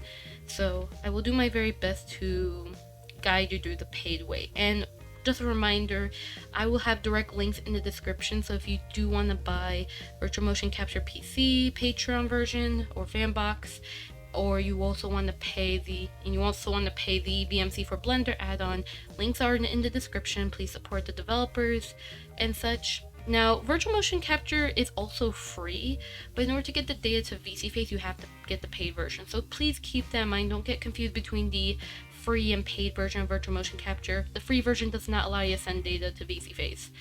Now, let's go ahead and with the first step of Virtual Motion Capture. Alright, so the first step is to start off with Virtual Motion Capture. Now, once you have the paid version of Virtual Motion Capture, start off with loading your VRM model by using OpenVRM and loading your VRM model into the program. Now, once again, for my case, my model does have the Vive Lip Tracker Blendshapes already there. If you're going to use a VRM model that doesn't have the Vive Lip Tracker Blendshapes, you might run into some issues, but don't worry. In the description below, I have a VRM model that you can download that kind of uses the Vive Lip Tracker Blendshapes from the Kana tool add-on. You can use that model and hopefully load it into Virtual Motion Capture, and you can use that to set up the Blendshapes, because you must have a model that has the Vive Lip Tracker Blendshapes already in order to begin the live testing. Now, if in case that model doesn't work, I'll make sure to have a backup model. I'll have a backup model that should hopefully be able to at least help get Virtual Motion Capture to work. But regardless though, what you're going to do is you're going to go into settings and you're going to enable the OSC motion sender. You don't need to enable the receiver, that's unnecessary. You just need a sender, which is where the paid part is. You need to make sure to remember this port number here. I've set mine to 39540. Make sure you copy this number, and that's the one you're going to be using to tell VSeeFace to get that data. Now, before we get into VSeeFace though, you're going to click on the button that says Vive Lip Tracker right here. Now, for my case, I have it where my blend shapes are already loaded because I saved the settings. However, for your model, it probably may not load up. Now, I will say as well, if by any chance you don't want to manually register the blend shapes, I'll make sure to have a JSON file in the description as well. So if you don't want to register this manually, you can probably just reuse the JSON file that I have in the description and just load that into Virtual Motion Capture, and it should hopefully be able to load it. If not, then just let me know, and then I'll try to send another JSON file to see if that helps. So either way, take your time registering the blend shapes or use my JSON file to kind of make it easier for you. And once you have that, make sure also as well, before you click on the Vive Lip Tracker button or before you open Virtual Motion Capture at all, make sure that you have your Vive Lip Tracker already plugged in. Otherwise, you might have some issues with the registration where we'll basically have a hard time seeing it. As well as also, in order to have this window, in order to see these blend shapes as well, you are required to have the SRanipal program as well. So in the description below, there's so many resources in the description below. You also have to download the old version of SRanipal, the SRanipal program, because the newer version has CPU issues. It uses too much CPU for no reason, so I recommend please use the older version I have in the description. There should be a direct link. If by any chance the direct link ever breaks, let me know, and I should try to give you an alternative link so that way you can have access to the old version. You can also check it out on Reddit and other, it's easy to Google for the old version of SRanipal program. But either way, once you have SRanipal program, Virtual Motion Capture set up, the Vive Lip Tracker blend shapes, and everything's all good, what you can do before you start the VSeeFace process, for my case, I have a Quest that the Vive Lip Tracker is mounted to. I also have my head mount as well, but I'm not going to use my head mount. I'm just going to use the Quest here. And I just place the Quest on my head. I make sure everything's all charged, and basically, make sure that you have the Vive Lip Tracker close to your mouse. Now, for my case, I I can't show you my IRL face because I just don't want to, but make sure you also click on register too, by the way, because if you don't click on register, the blend shapes are not going to react. But what you see here on my model is that the blend shapes are working, as long as you click on register. Now, once you click on register and all that, test out your Vive Lip Tracker, make sure it works. If it's not moving at all, even if you register the blend shapes and everything, it's probably because the model doesn't have the blend shapes registered as VRM blend shape clips. So please make sure to double check the model in Unity to make sure that it's registered. If not, once again, I should hopefully make sure to have an extra model, so in case the HANA tool based Vive Lip Tracker blend shape model doesn't work, then I should have a backup model that should pretty much actually work. But with that being said, once you have your Vive Lip Tracker working in VirtualMotionCapture, you're going to go to VC Face, and what you're going to do is you're going to set up your VMC stuff. So for my case, I have to set up both send data and then a send receiver. So for my case, mine is set to secondary because I do use a mocap suit. So the first receiver here is for my mocap suit, but for a secondary receiver, I set it to VirtualMotionCapture, and I've clicked on apply blend shapes. So that way, when I have the Vive Lip Tracker in front of my face, it will do the tracking in VC Face. And for the send data, make sure you set a different number than the one from VirtualMotionCapture, and make sure to click on disable packet bundling. That is what will help you make sure that the tracking goes into Blender. Now, the other thing as well. Now, once you have that, I'm going to go ahead and put my quest down as I don't want to use the tracking right now. Alright, so once you have your Vive Lip Tracker stuff up and ready and that the tracking works on VC Face, what you're going to then do, at least, for my case, I'm going to go into Blender. Now, I'm going to be using my model for this example as I already have the blend shapes registered here. And this is kind of a downside when it comes to the paid method of the, trying to test your Vive Lip Tracker blend shapes. Because the thing is that in order for the VMC for Blender add-on to actually read your blend shapes, it's not going to read it in the list here, sadly. It is going to read the list when it comes to the VMC, to the VRM add-on here. And it looks like this. So you're going to have to either set up by either armature or the mesh here, but for me, I honestly prefer armature because once the tracking is activated, it will mess up your, especially if you're a from scratch model, it's going to mess up the positioning of your model. If you're a Vroid model, you should actually be fine as you kind of already have the, basically because it's a the Vroid models are VRM, it should have less of an issue, although you're, regardless of, Vroid or from scratch, you're still going to have these blend shapes registered.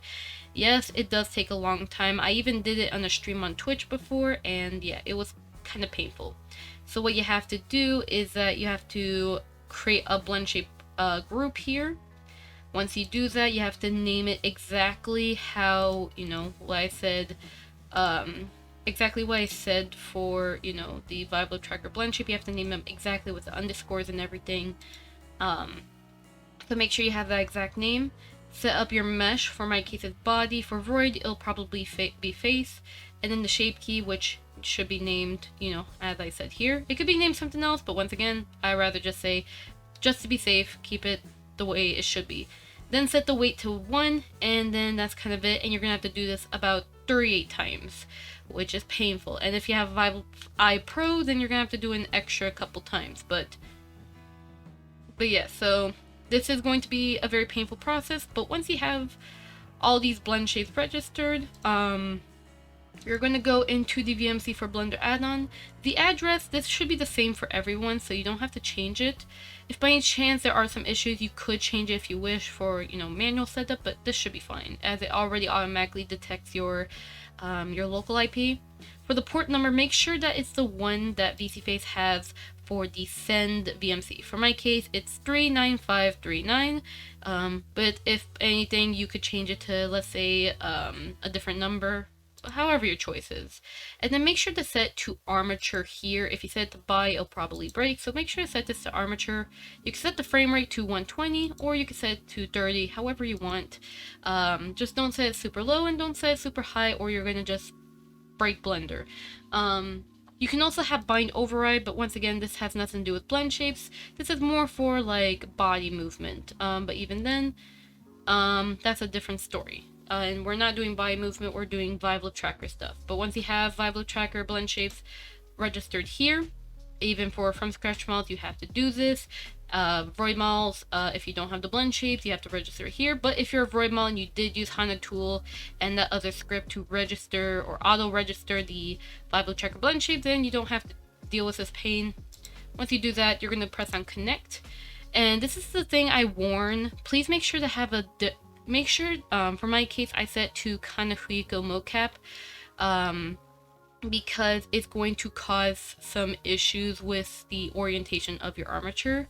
I believe there's a way of correcting this, but from what I've tested, it gave me some issues, so I always have to make sure to save a separate blend file to at least just get the FBX file of the said animation, so that way if I want to transfer it to the actual, you know, just like the free method I showed you, pretty much that, but this. And then basically for my case, I'm going to put on my Quest, and the tracking should work. I basically have to hide my armature, and you can see that the tracking is working. My mounting is a little weird though, because I don't have the Quest fully on, but you see that the tracking does work, and I can do my tongue tracking and all that. But make sure you definitely be careful on your mounting, because if you're not careful on your mounting, you'll probably have weird results, so be careful on that. But besides that though, this is pretty much a more like iFacial like mocap setup for testing your Vive Lip Tracker Blendshapes in Blender instead. This can be finicky, and once again, you have to spend about $10 on the VMC for Blender add-on, and $3 on VirtualMotionCapture PC Patreon edition or Fanbox edition. So either way, I think Fanbox is probably $5 probably. So maybe if you want to spend just $3, stick with Patreon, but Fanbox I think is $5 instead. I'm not too sure, definitely double check, but I'm going to probably say it's about $5. So probably about 13 to 15 bucks you'll have to spend to get this working. But once again, I have the free method. So if you want to just stick on with the free, do that. And definitely take your time with editing the blend shape. It took me a couple hours to get my model working with the blend shapes to make it a bit more proper. You're probably going to have some natural clipping, so do keep in mind some certain natural clipping with the tongue movement. However, you know, do your best, take your time, experiment, and eventually you'll understand the workflow, and you'll have your own workflow for the Vive Lip Tracker blend shapes, and you should be a-okay. And you can also click on start recording, so if you want to like get the FBX file for your model to your own project, so that way, you know, instead of like having the Vive Lip Tracker on you the entire time, you could just export, you know, get an animation out, export as FBX, and put it in your main project. You could do that. But either way, that should hopefully cover the that should hopefully be able to cover the way when it comes to how to do Vive Lip Tracker testing in Blender. And once you have that, pretty much once you confirm that your blend shapes are good, you can actually begin doing the next step, and that is the VRM conversion for your model, so that way you can get the model into VirtualMotionCapture to begin doing even more testing with Vive Lip Tracker Blendshape. But at least, you know, once again, hopefully this method at least helps you at least reduce the amount of times you're gonna have to convert your model to VRM. But anyways though, let's go ahead onto Unity and begin the conversion process. And this is also where another package that I will be giving to you guys will also appear as well. Okay, so once you got your Blendshapes ready and tested up, whether you use the paid method for testing your Blendshapes or the free method for testing your Blendshapes, what we're going to do is we're going to convert this lovely Vroid model into the VRM format. And we're going to start with the first step, and the first step is going to be taking this model into FBX format. Now, technically, I will say this as well, if by any chance you ever experience some weird Blendshape issues, fun fact, if you're using Unity 2019.4.31, you can actually import the blend file instead of an FBX file. So if you want to do that method instead, go ahead and open up a Unity project file, already, and go ahead and load your blend file into your said Unity project. But for this case, we're going to do the FBX method for this.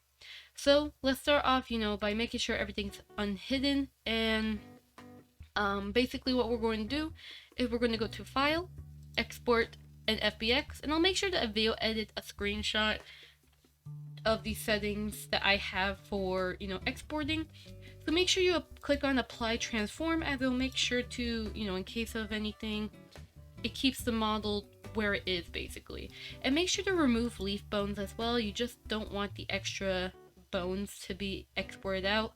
VRM 1.0 will generate leaf bones, but you just don't, keep them all clean basically as best as you can. But what you're going to do is you're going to then export the FBX file. So I'll click on Export FBX. Give it a couple of seconds. If your model's really high poly, it might take a couple minutes, but overall should take no more than 1 or 2 minutes to export, and you should be a-okay. If by any chance Blender takes way too long to export your model, then please just try again, or maybe double check to see if there is something wrong with your model, like if it's too high poly, or maybe if there's like an error on the model or anything like that, like a modifier that isn't applied or anything like that. So just make sure to keep a lookout for your model. Now, once we have that, we're going to go ahead and transfer over to Unity to begin the first couple steps of the VRM conversion process. Now, do keep in mind also that I'm going to explain the VRM conversion process in the perspective of someone who wants to take their Vroid model back to VRM, but they want to know how to get their exact settings back, basically. So that is what I'm going to show. If by any chance you're a from scratch model and you're converting for the very first time, I recommend checking out a different YouTube tutorial that explains the VRM process.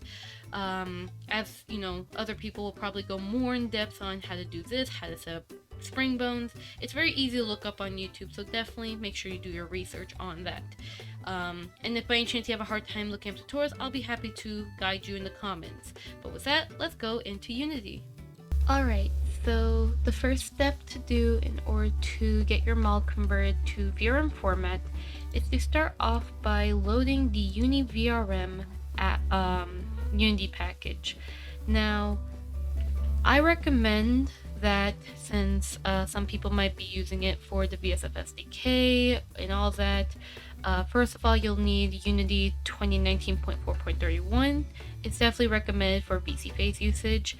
However, if you are planning on using VNyan, you might want to try possibly using Unity 2020, but once again, you're much safer with Unity 2019.4.31 until VC Phase were to get a big update for either 2020 or 2021.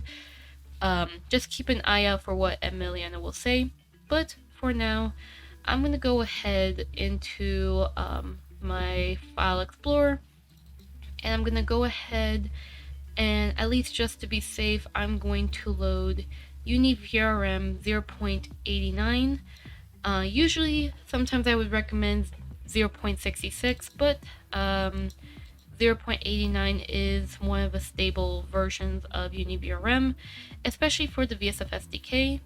To be honest though, you can actually just use any version of UniVRM and it'll still work fine with the VSF SDK or any crazy stuff. But just to be safe, and since we're going to focus solely on VRM and not really VSF SDK, if you want to hear about what VSF SDK is, I have another tutorial that explains how to do that. But once you have UniVRM loaded, make sure you click on the other window that says the color space that says use recommended linear, so make sure you click on that. It doesn't show up on OBS because I have Windows Capture, so you don't see any private information on my PC, but there should be an extra window that should allow you to make sure to set linear color space. I will also say as well, if by any chance you don't get that window, probably because you're using 0.66 or below, then all you have to do is go to edit, go to project settings, and then what you're going to do is you're gonna go, let me go find it. You're gonna go into player, and then you're gonna find other settings, color space, and set it to linear, and give it some time to load the color space. It's a color space that VC Face uses, and it's pretty much basically a standard when it just comes to, you know, makes basically much more better rendering when it comes to Unity, so it's recommended to stay with linear rather than gamma. Now that we have Uni VRM, you should be able to know how to navigate Unity, but in case you don't, just use the WASD keys to move around, and then right click to sort of rotate your camera, and boom, you kind of know a bit about Unity. The left side is the hierarchy, the bottom side is the assets panel, and the right side here is the inspector. Those are the main things you need to know. We're also going to be needing to use the top windows here, so please keep in mind about that when I mention the top windows, especially when we're going to be exporting the model. Now, once we have UniVRM already set up, what we're going to then do is we're going to right click, click on create, and you're going to create a new folder, and you're going to name it however you want. For my model, I'm going to call it test VRM. And what I'm going to do here, so if you are going to do your model from scratch, you can already put your FBX file there and then, you know, do your setup. But let's say we want to basically have it where we extract the old settings from our old VRM to the new edited model. So what I do first is I create another folder and I call it ref. Ref is basically the original model and what basically the stuff that we're going to extract to the new model. So in the ref folder, what we're going to do is we're going to click and drag and put in the original model. So let me go ahead and quickly do that. So my model's here. I'm going to go click on VRM, click and drag it. It should be called tests and it should load, so I should give it a couple seconds to a couple minutes. The bigger the model or bigger the model size, it's probably going to take a lot of time to load it, so please keep that in mind and be patient. At best, it should take no more than 5 minutes. On rare occasions, it could probably take 10 minutes at best, but if it takes, if it takes longer than 10 minutes to load, you'll probably have to restart. But here is a test model here. Basically, for my case, it has all the blend shapes here and such, registered. For this model, I think I have, I don't have physics though on the test model here because I didn't bother setting it up. But don't worry though, I will still show you, like, in case you do have settings, how you can transfer it from your old model to the other. But either way though, you're gonna put your original model here, and we're gonna go ahead, I'm just gonna go ahead and hide this test model here, and I'm gonna go ahead and load in the new FBX file called test2. So we're gonna go ahead and do that, and you're gonna click and drag your test, or your model, your FBX model, and you're gonna go ahead and put it in the hierarchy. You're gonna click on your model and go ahead and set your rig to humanoid on the right side. So click your FBX file, then rig, then humanoid, and then apply it. Go ahead and click on configure, click on save, and then make sure that the jaw bone is removed, and make sure to double check that every bone is correct. So you can double check to make sure everything's good.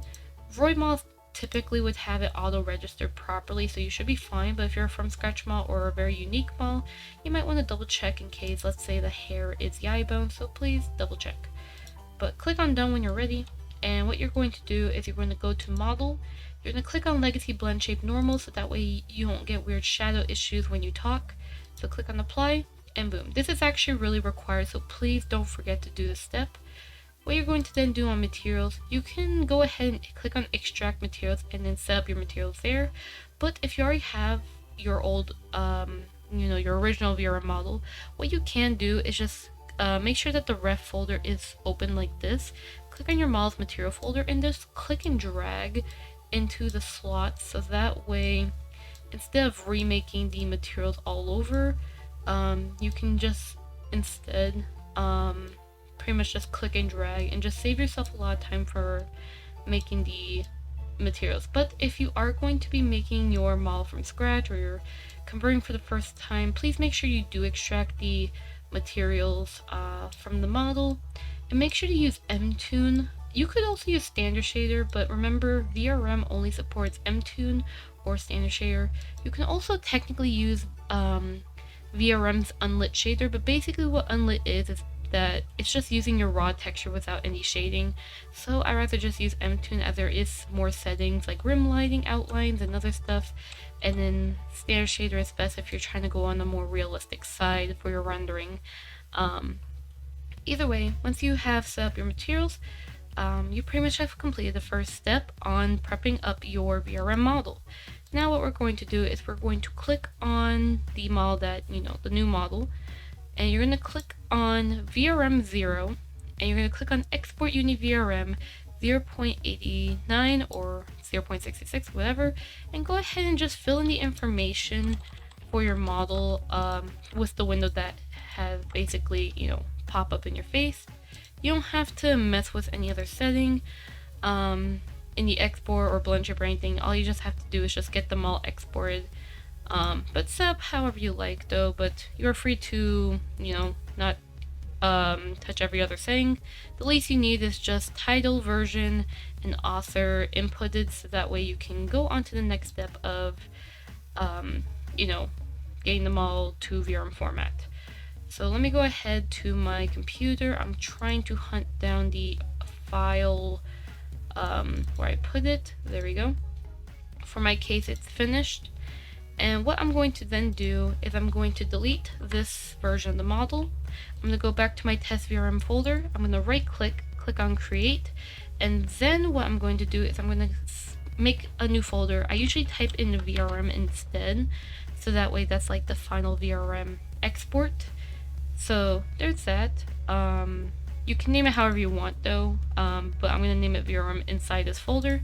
And what I'm going to then do is I'm going to find test2 VRM, click and drag, and it should take just a couple seconds to a minute, so that way it is loaded into Unity. And we can begin the next step. Well, the next step is basically just click and dragging your model into here, and you can see that you have your VRM information here. The look at Blendshape, look ahead, all that stuff. And what we can do is that we can begin the next stage, which is basically transferring the settings from your old model to your new one. But here's the thing to keep in mind about. Now, I understand that there is an issue when it comes to Blendshape registration.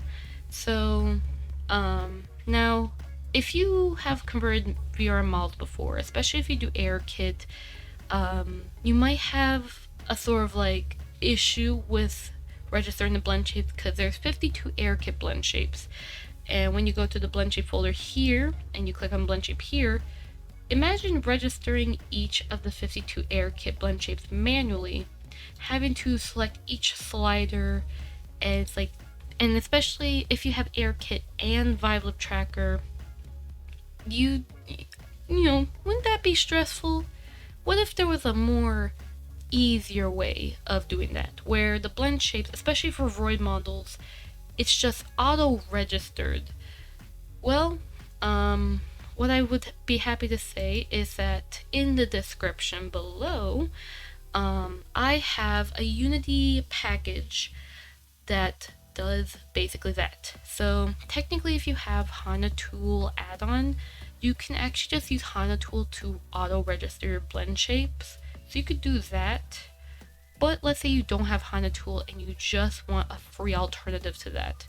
Well, I have the Unity package in the description. Make sure you download it. And what it will include is that it's going to include just the Unity package. And what you're going to basically do is you're going to basically just load it in, and basically what the Unity package will have is that you'll have the VRM models, which the proper setup for the blend shapes, and the script. There'll be a script included in there that will allow you to basically not only copy the blend shape, but also allow you to copy spring bones and other stuff from your old VRM to the new one, and then basically just copying from other VRM models. So that way it makes the process more easier, and I will actually go over that right now. Alright, so in order to, so for this part of the tutorial, basically, I will show you how to basically auto-register your AirKit blend shapes, and as well as your Vive Lip Tracker blend shapes as well.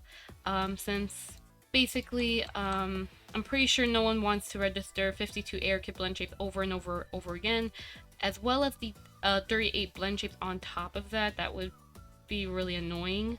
Now, technically, you could, if you have the Kana tool add-on, you could pretty much auto-register it. There's a setting for that, so you could use Kana tool to auto-register it for you. However, if you're, let's say, a from-scratch model, technically you could once again use Kana tool if you wish, but I have my own method, which in the description there is going to be a Google Drive link for a folder. It's going to look like this.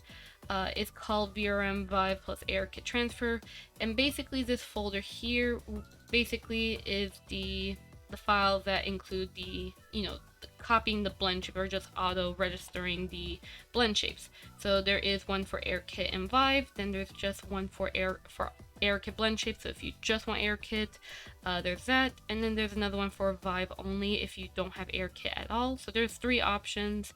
Of course, you can customize it how you wish.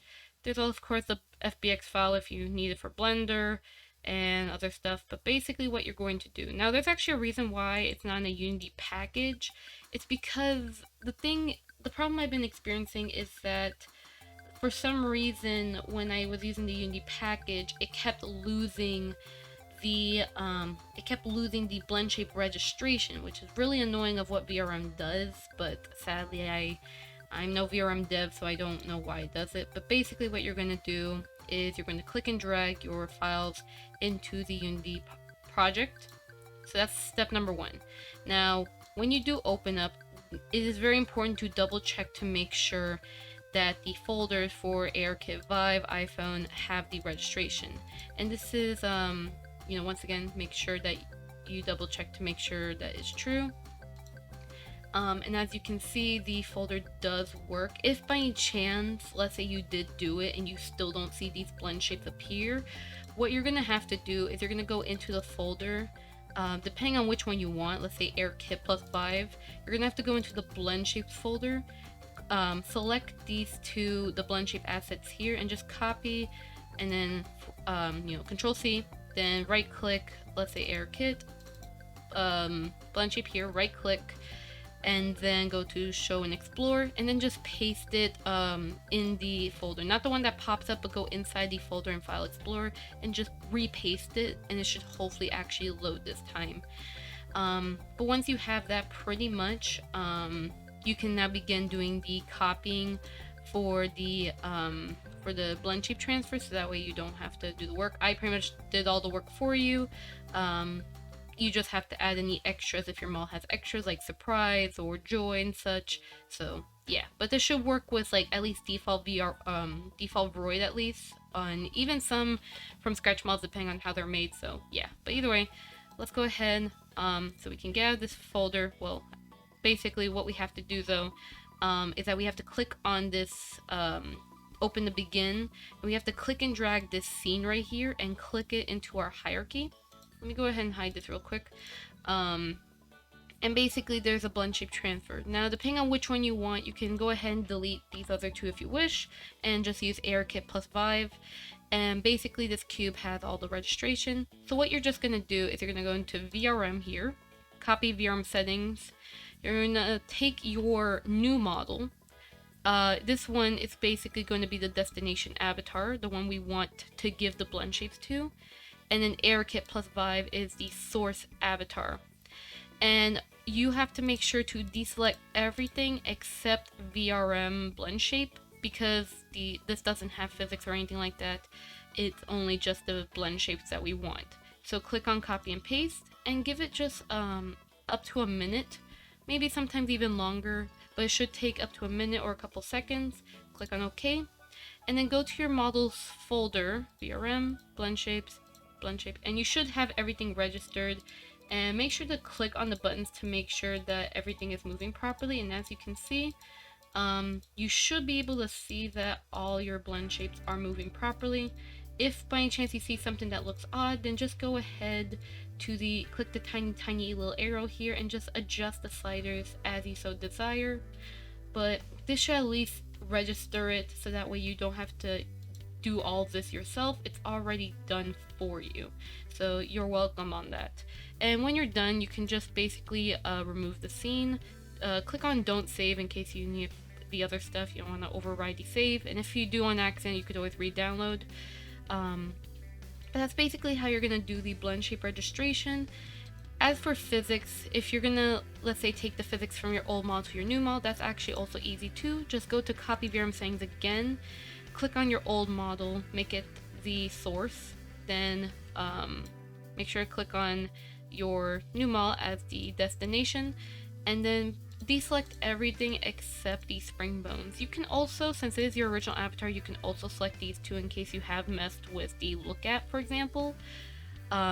This should be good, but as long as you never select meta information, because every time I select that, it always gives me issues. Not sure why, but as long as you do this, you just click on copy paste and it should do it. For this case though, because this model doesn't have any physics or any registered physics, it's going to give me an error saying that it's not detecting it. If by any chance you ever see a red that pops up at the bottom corner, either one, the original model that you're trying to transfer the physics to doesn't have the physics at all. It could also mean too that if by any chance, even if you have physics on the old model and you're trying to transfer it to your new model and it still doesn't work, it's most likely because probably different bone names, because different bone names can definitely also give the script an error when copying. So it has to be same bone names in order for the physics to transfer. Kind of the same thing as blend shapes too. The blend shapes have to be the same exact name, otherwise it'll just get confused and it'll just give you an error, and you don't want that. So definitely be very careful on your naming, but I'm just going to go ahead and click on clear because the model is fine. But as long as you basically have no errors, you should be okay. But if there's errors stuck, if by any chance like there are like an error, like no matter how many times you click on clear and it's giving you some issues, I definitely would recommend remaking your Unity project if it does that, because you're supposed to have no errors at all popping up. And it should at least be clearable, but if an error is stuck, just redo the project and do it step by step again to make sure everything's good.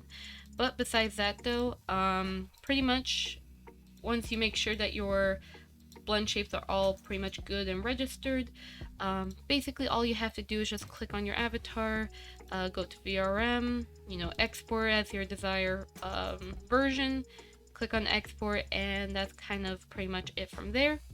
And we can go ahead and move on from the Unity to VirtualMotionCapture and just setting up, once again, just kind of reviewing on how to set up everything. And also I do have a JSON file once again for VirtualMotionCapture that you can download, so that way once again you don't have to register. I'm literally doing all the work for you if you download the assets in the description. All the registration stuff, I took care of it. Just make sure you get the files. Alright, so once you have your Vive Lip Tracker or AirKit or whatever, basically your blend shapes and all your VRM settings, set to the way that it's supposed to, and you finish exporting it, what you're going to do is that you're going to load your VRM model, just like how I explained in the Blender, testing your blend shapes inside of Blender. You're to have the actual test with your model officially, at least as a VRM model, you're gonna open VRM here, and then basically what you're going to do is that if you don't have my JSON file, you just go to settings here, you go to Vive Lip Tracker, you find your Vive Lip Tracker. Make sure, it is recommended that before you start VirtualMotionCapture, please make sure that you have your Vive Lip Tracker already connected, just to avoid some issues with connection and such. But just have it like connected already before starting the program, and then basically you'll have this list pop up. You're gonna have to manually register the Blendshapes. However, if you use my JSON file, which is in the description, you should be able to have all of this already filled out, and as long as you make sure that you save your settings, which, you know, if you go here to save settings, once you open settings, so you open my JSON file, then you make sure to save it, just to make sure that every time VirtualMotionCapture opens, it will automatically load the JSON file. That way you don't have to re-register these Blendshapes every time you open VirtualMotionCapture. And then basically click on register every time. So when you're starting VirtualMotionCapture, even if you already registered the Blendshapes, just always make sure to click on register. So that way, when I, let's say, put my quest on, the tracking will end up working basically. But overall though, that should pretty much cover on how to actually, you know, get the Vive Lip Tracker Blendshapes, how to rig it, how to set it up with VRM, and then also setting it up with, you know, VirtualMotionCapture. And of course, if you want to send the data to VC make sure that you buy the Patreon or Fanbox version of VirtualMotionCapture so you can get this setting active. You know, you can get the setting so that way you can send the data to VC or some other program that is VMC supported, like Vinyam, for example. But overall, you'll even, if you don't want to use it for VC that's fine. You can actually use VirtualMotionCapture for crazy Beat Saber stuff anyways. So you can basically do whatever you want. You are your own person. But hopefully that helped you out with, you know, Vive Lip Tracker Blendshapes and learning everything about them, especially in the VTuber perspective. Alright, so here's an extra part of the tutorial or video where basically if you want to actually extract the official SRanipal models from Unity to Blender, allow me to show you how to do that. So you're going to be needing an add-on in order to actually do this. Now there is another way of kind of doing this with an extra program. So there's an extra program called Autodesk FBX Converter 2013, which is another option in case this method doesn't work. However, from what I tested, it kind of like it's a 50-50. Sometimes it'll work, sometimes it won't. But there's a much better method than the Autodesk Converter, which that program is free. There is an FBX exporter, so if you get, hopefully, if you have 2019 or 2020, you should be able to have access to this add-on. If not, there should also be a similar add-on on the Unity Asset Store if you can't find it. But basically, you're going to go into Windows, you're going to find your package manager, and then from there you're going to make sure to click on Unity Registry, and then on the search bar you're going to look up FBX, and then you're going to click on the install button. For mine it says remove because I've already installed it, but you're going to install that, and I recommend setting up all of this in a separate Unity project if you're trying to get the official models extracted to Blender. But basically what you're going to do after you do that, you're going to, which in the description there's a download for the Vive Lip Tracker SDK. It'll say Vive SR or SRanipal. But basically you're going to go into the folder and you're going to find models. Select version 2 unless you are using version 1 with an older program, but you're going to use version 2. Now you have the option of choosing the anime looking character or the semi-realistic model. I will choose the anime character, which is Avatar Fairy. You're going to take the FBX and you're going to put it in your hierarchy, simple as that. Then what you're going to do, since you've imported the FBX add-on, what you're going to do is right click on the fairy, you're going to right click, click on the export to FBX, and you're going to first, set up an export name, which I'll just leave it by default. Export path I've set to my desktop. You should be fine with this, but make sure to set the export format to binary, because if you set to ASCII, it will not work on Blender, so make sure to set it to binary. And the rest you can play around with if you wish, but I would not touch the other settings. But go ahead and click on export. For my case, I would overwrite it, but for your case, it's probably going to be, it'll export straight ahead. And then you'll go to Blender, click on the file, click on import, and then find your FBX file. and then boom, you will find the model right here, and of course it comes with the blend shape, so that way if you prefer more blender sort of look, so that way you can kind of stare at the topology of the model and play with the blend shapes and such, or do crazy stuff, by all means go wild with this. But yeah, overall pretty much that is how you would basically get the the sample models to Blender, if that is what you prefer than using the Vroid Vive Lip Tracker model. Thank you guys so much for watching this tutorial. I hope that this helps you out with understanding Vive Lip Tracker, whether it's in the perspective of a VTuber or a VR chat or whatever use that you plan on using this tutorial for. I just hope that it helps you out learning more about it, and hopefully this also promotes other users to doing even more insane stuff than what this tutorial does provide. I have at least tried my best to provide as much information as possible, even the in-depth information, but I'd like to see more people going up and more beyond than what Vive Lip Tracker is capable of doing, so I definitely look forward to that. And yeah, if by any chance you have any other questions, feel free to comment down on YouTube or just contact me in the social below if you want more personalized help with me, private DMs and such. I recommend Discord, as I can do screen share and I can show you whatever your question is more in depth. And yeah, besides that though, if by chance you follow this tutorial when learning the Vive Lip Tracker rigging, definitely feel free to @ me on Twitter and tell me that you follow my tutorial, because I definitely would love to see other VTubers with their lovely new Vive Lip Tracker rigging, and I definitely look forward to just seeing more VTubers with it. But overall though, have a lovely day everyone, and I hope to see you guys next time, okay? Hey, good everyone, I hope to see you guys next time, okay? Bye!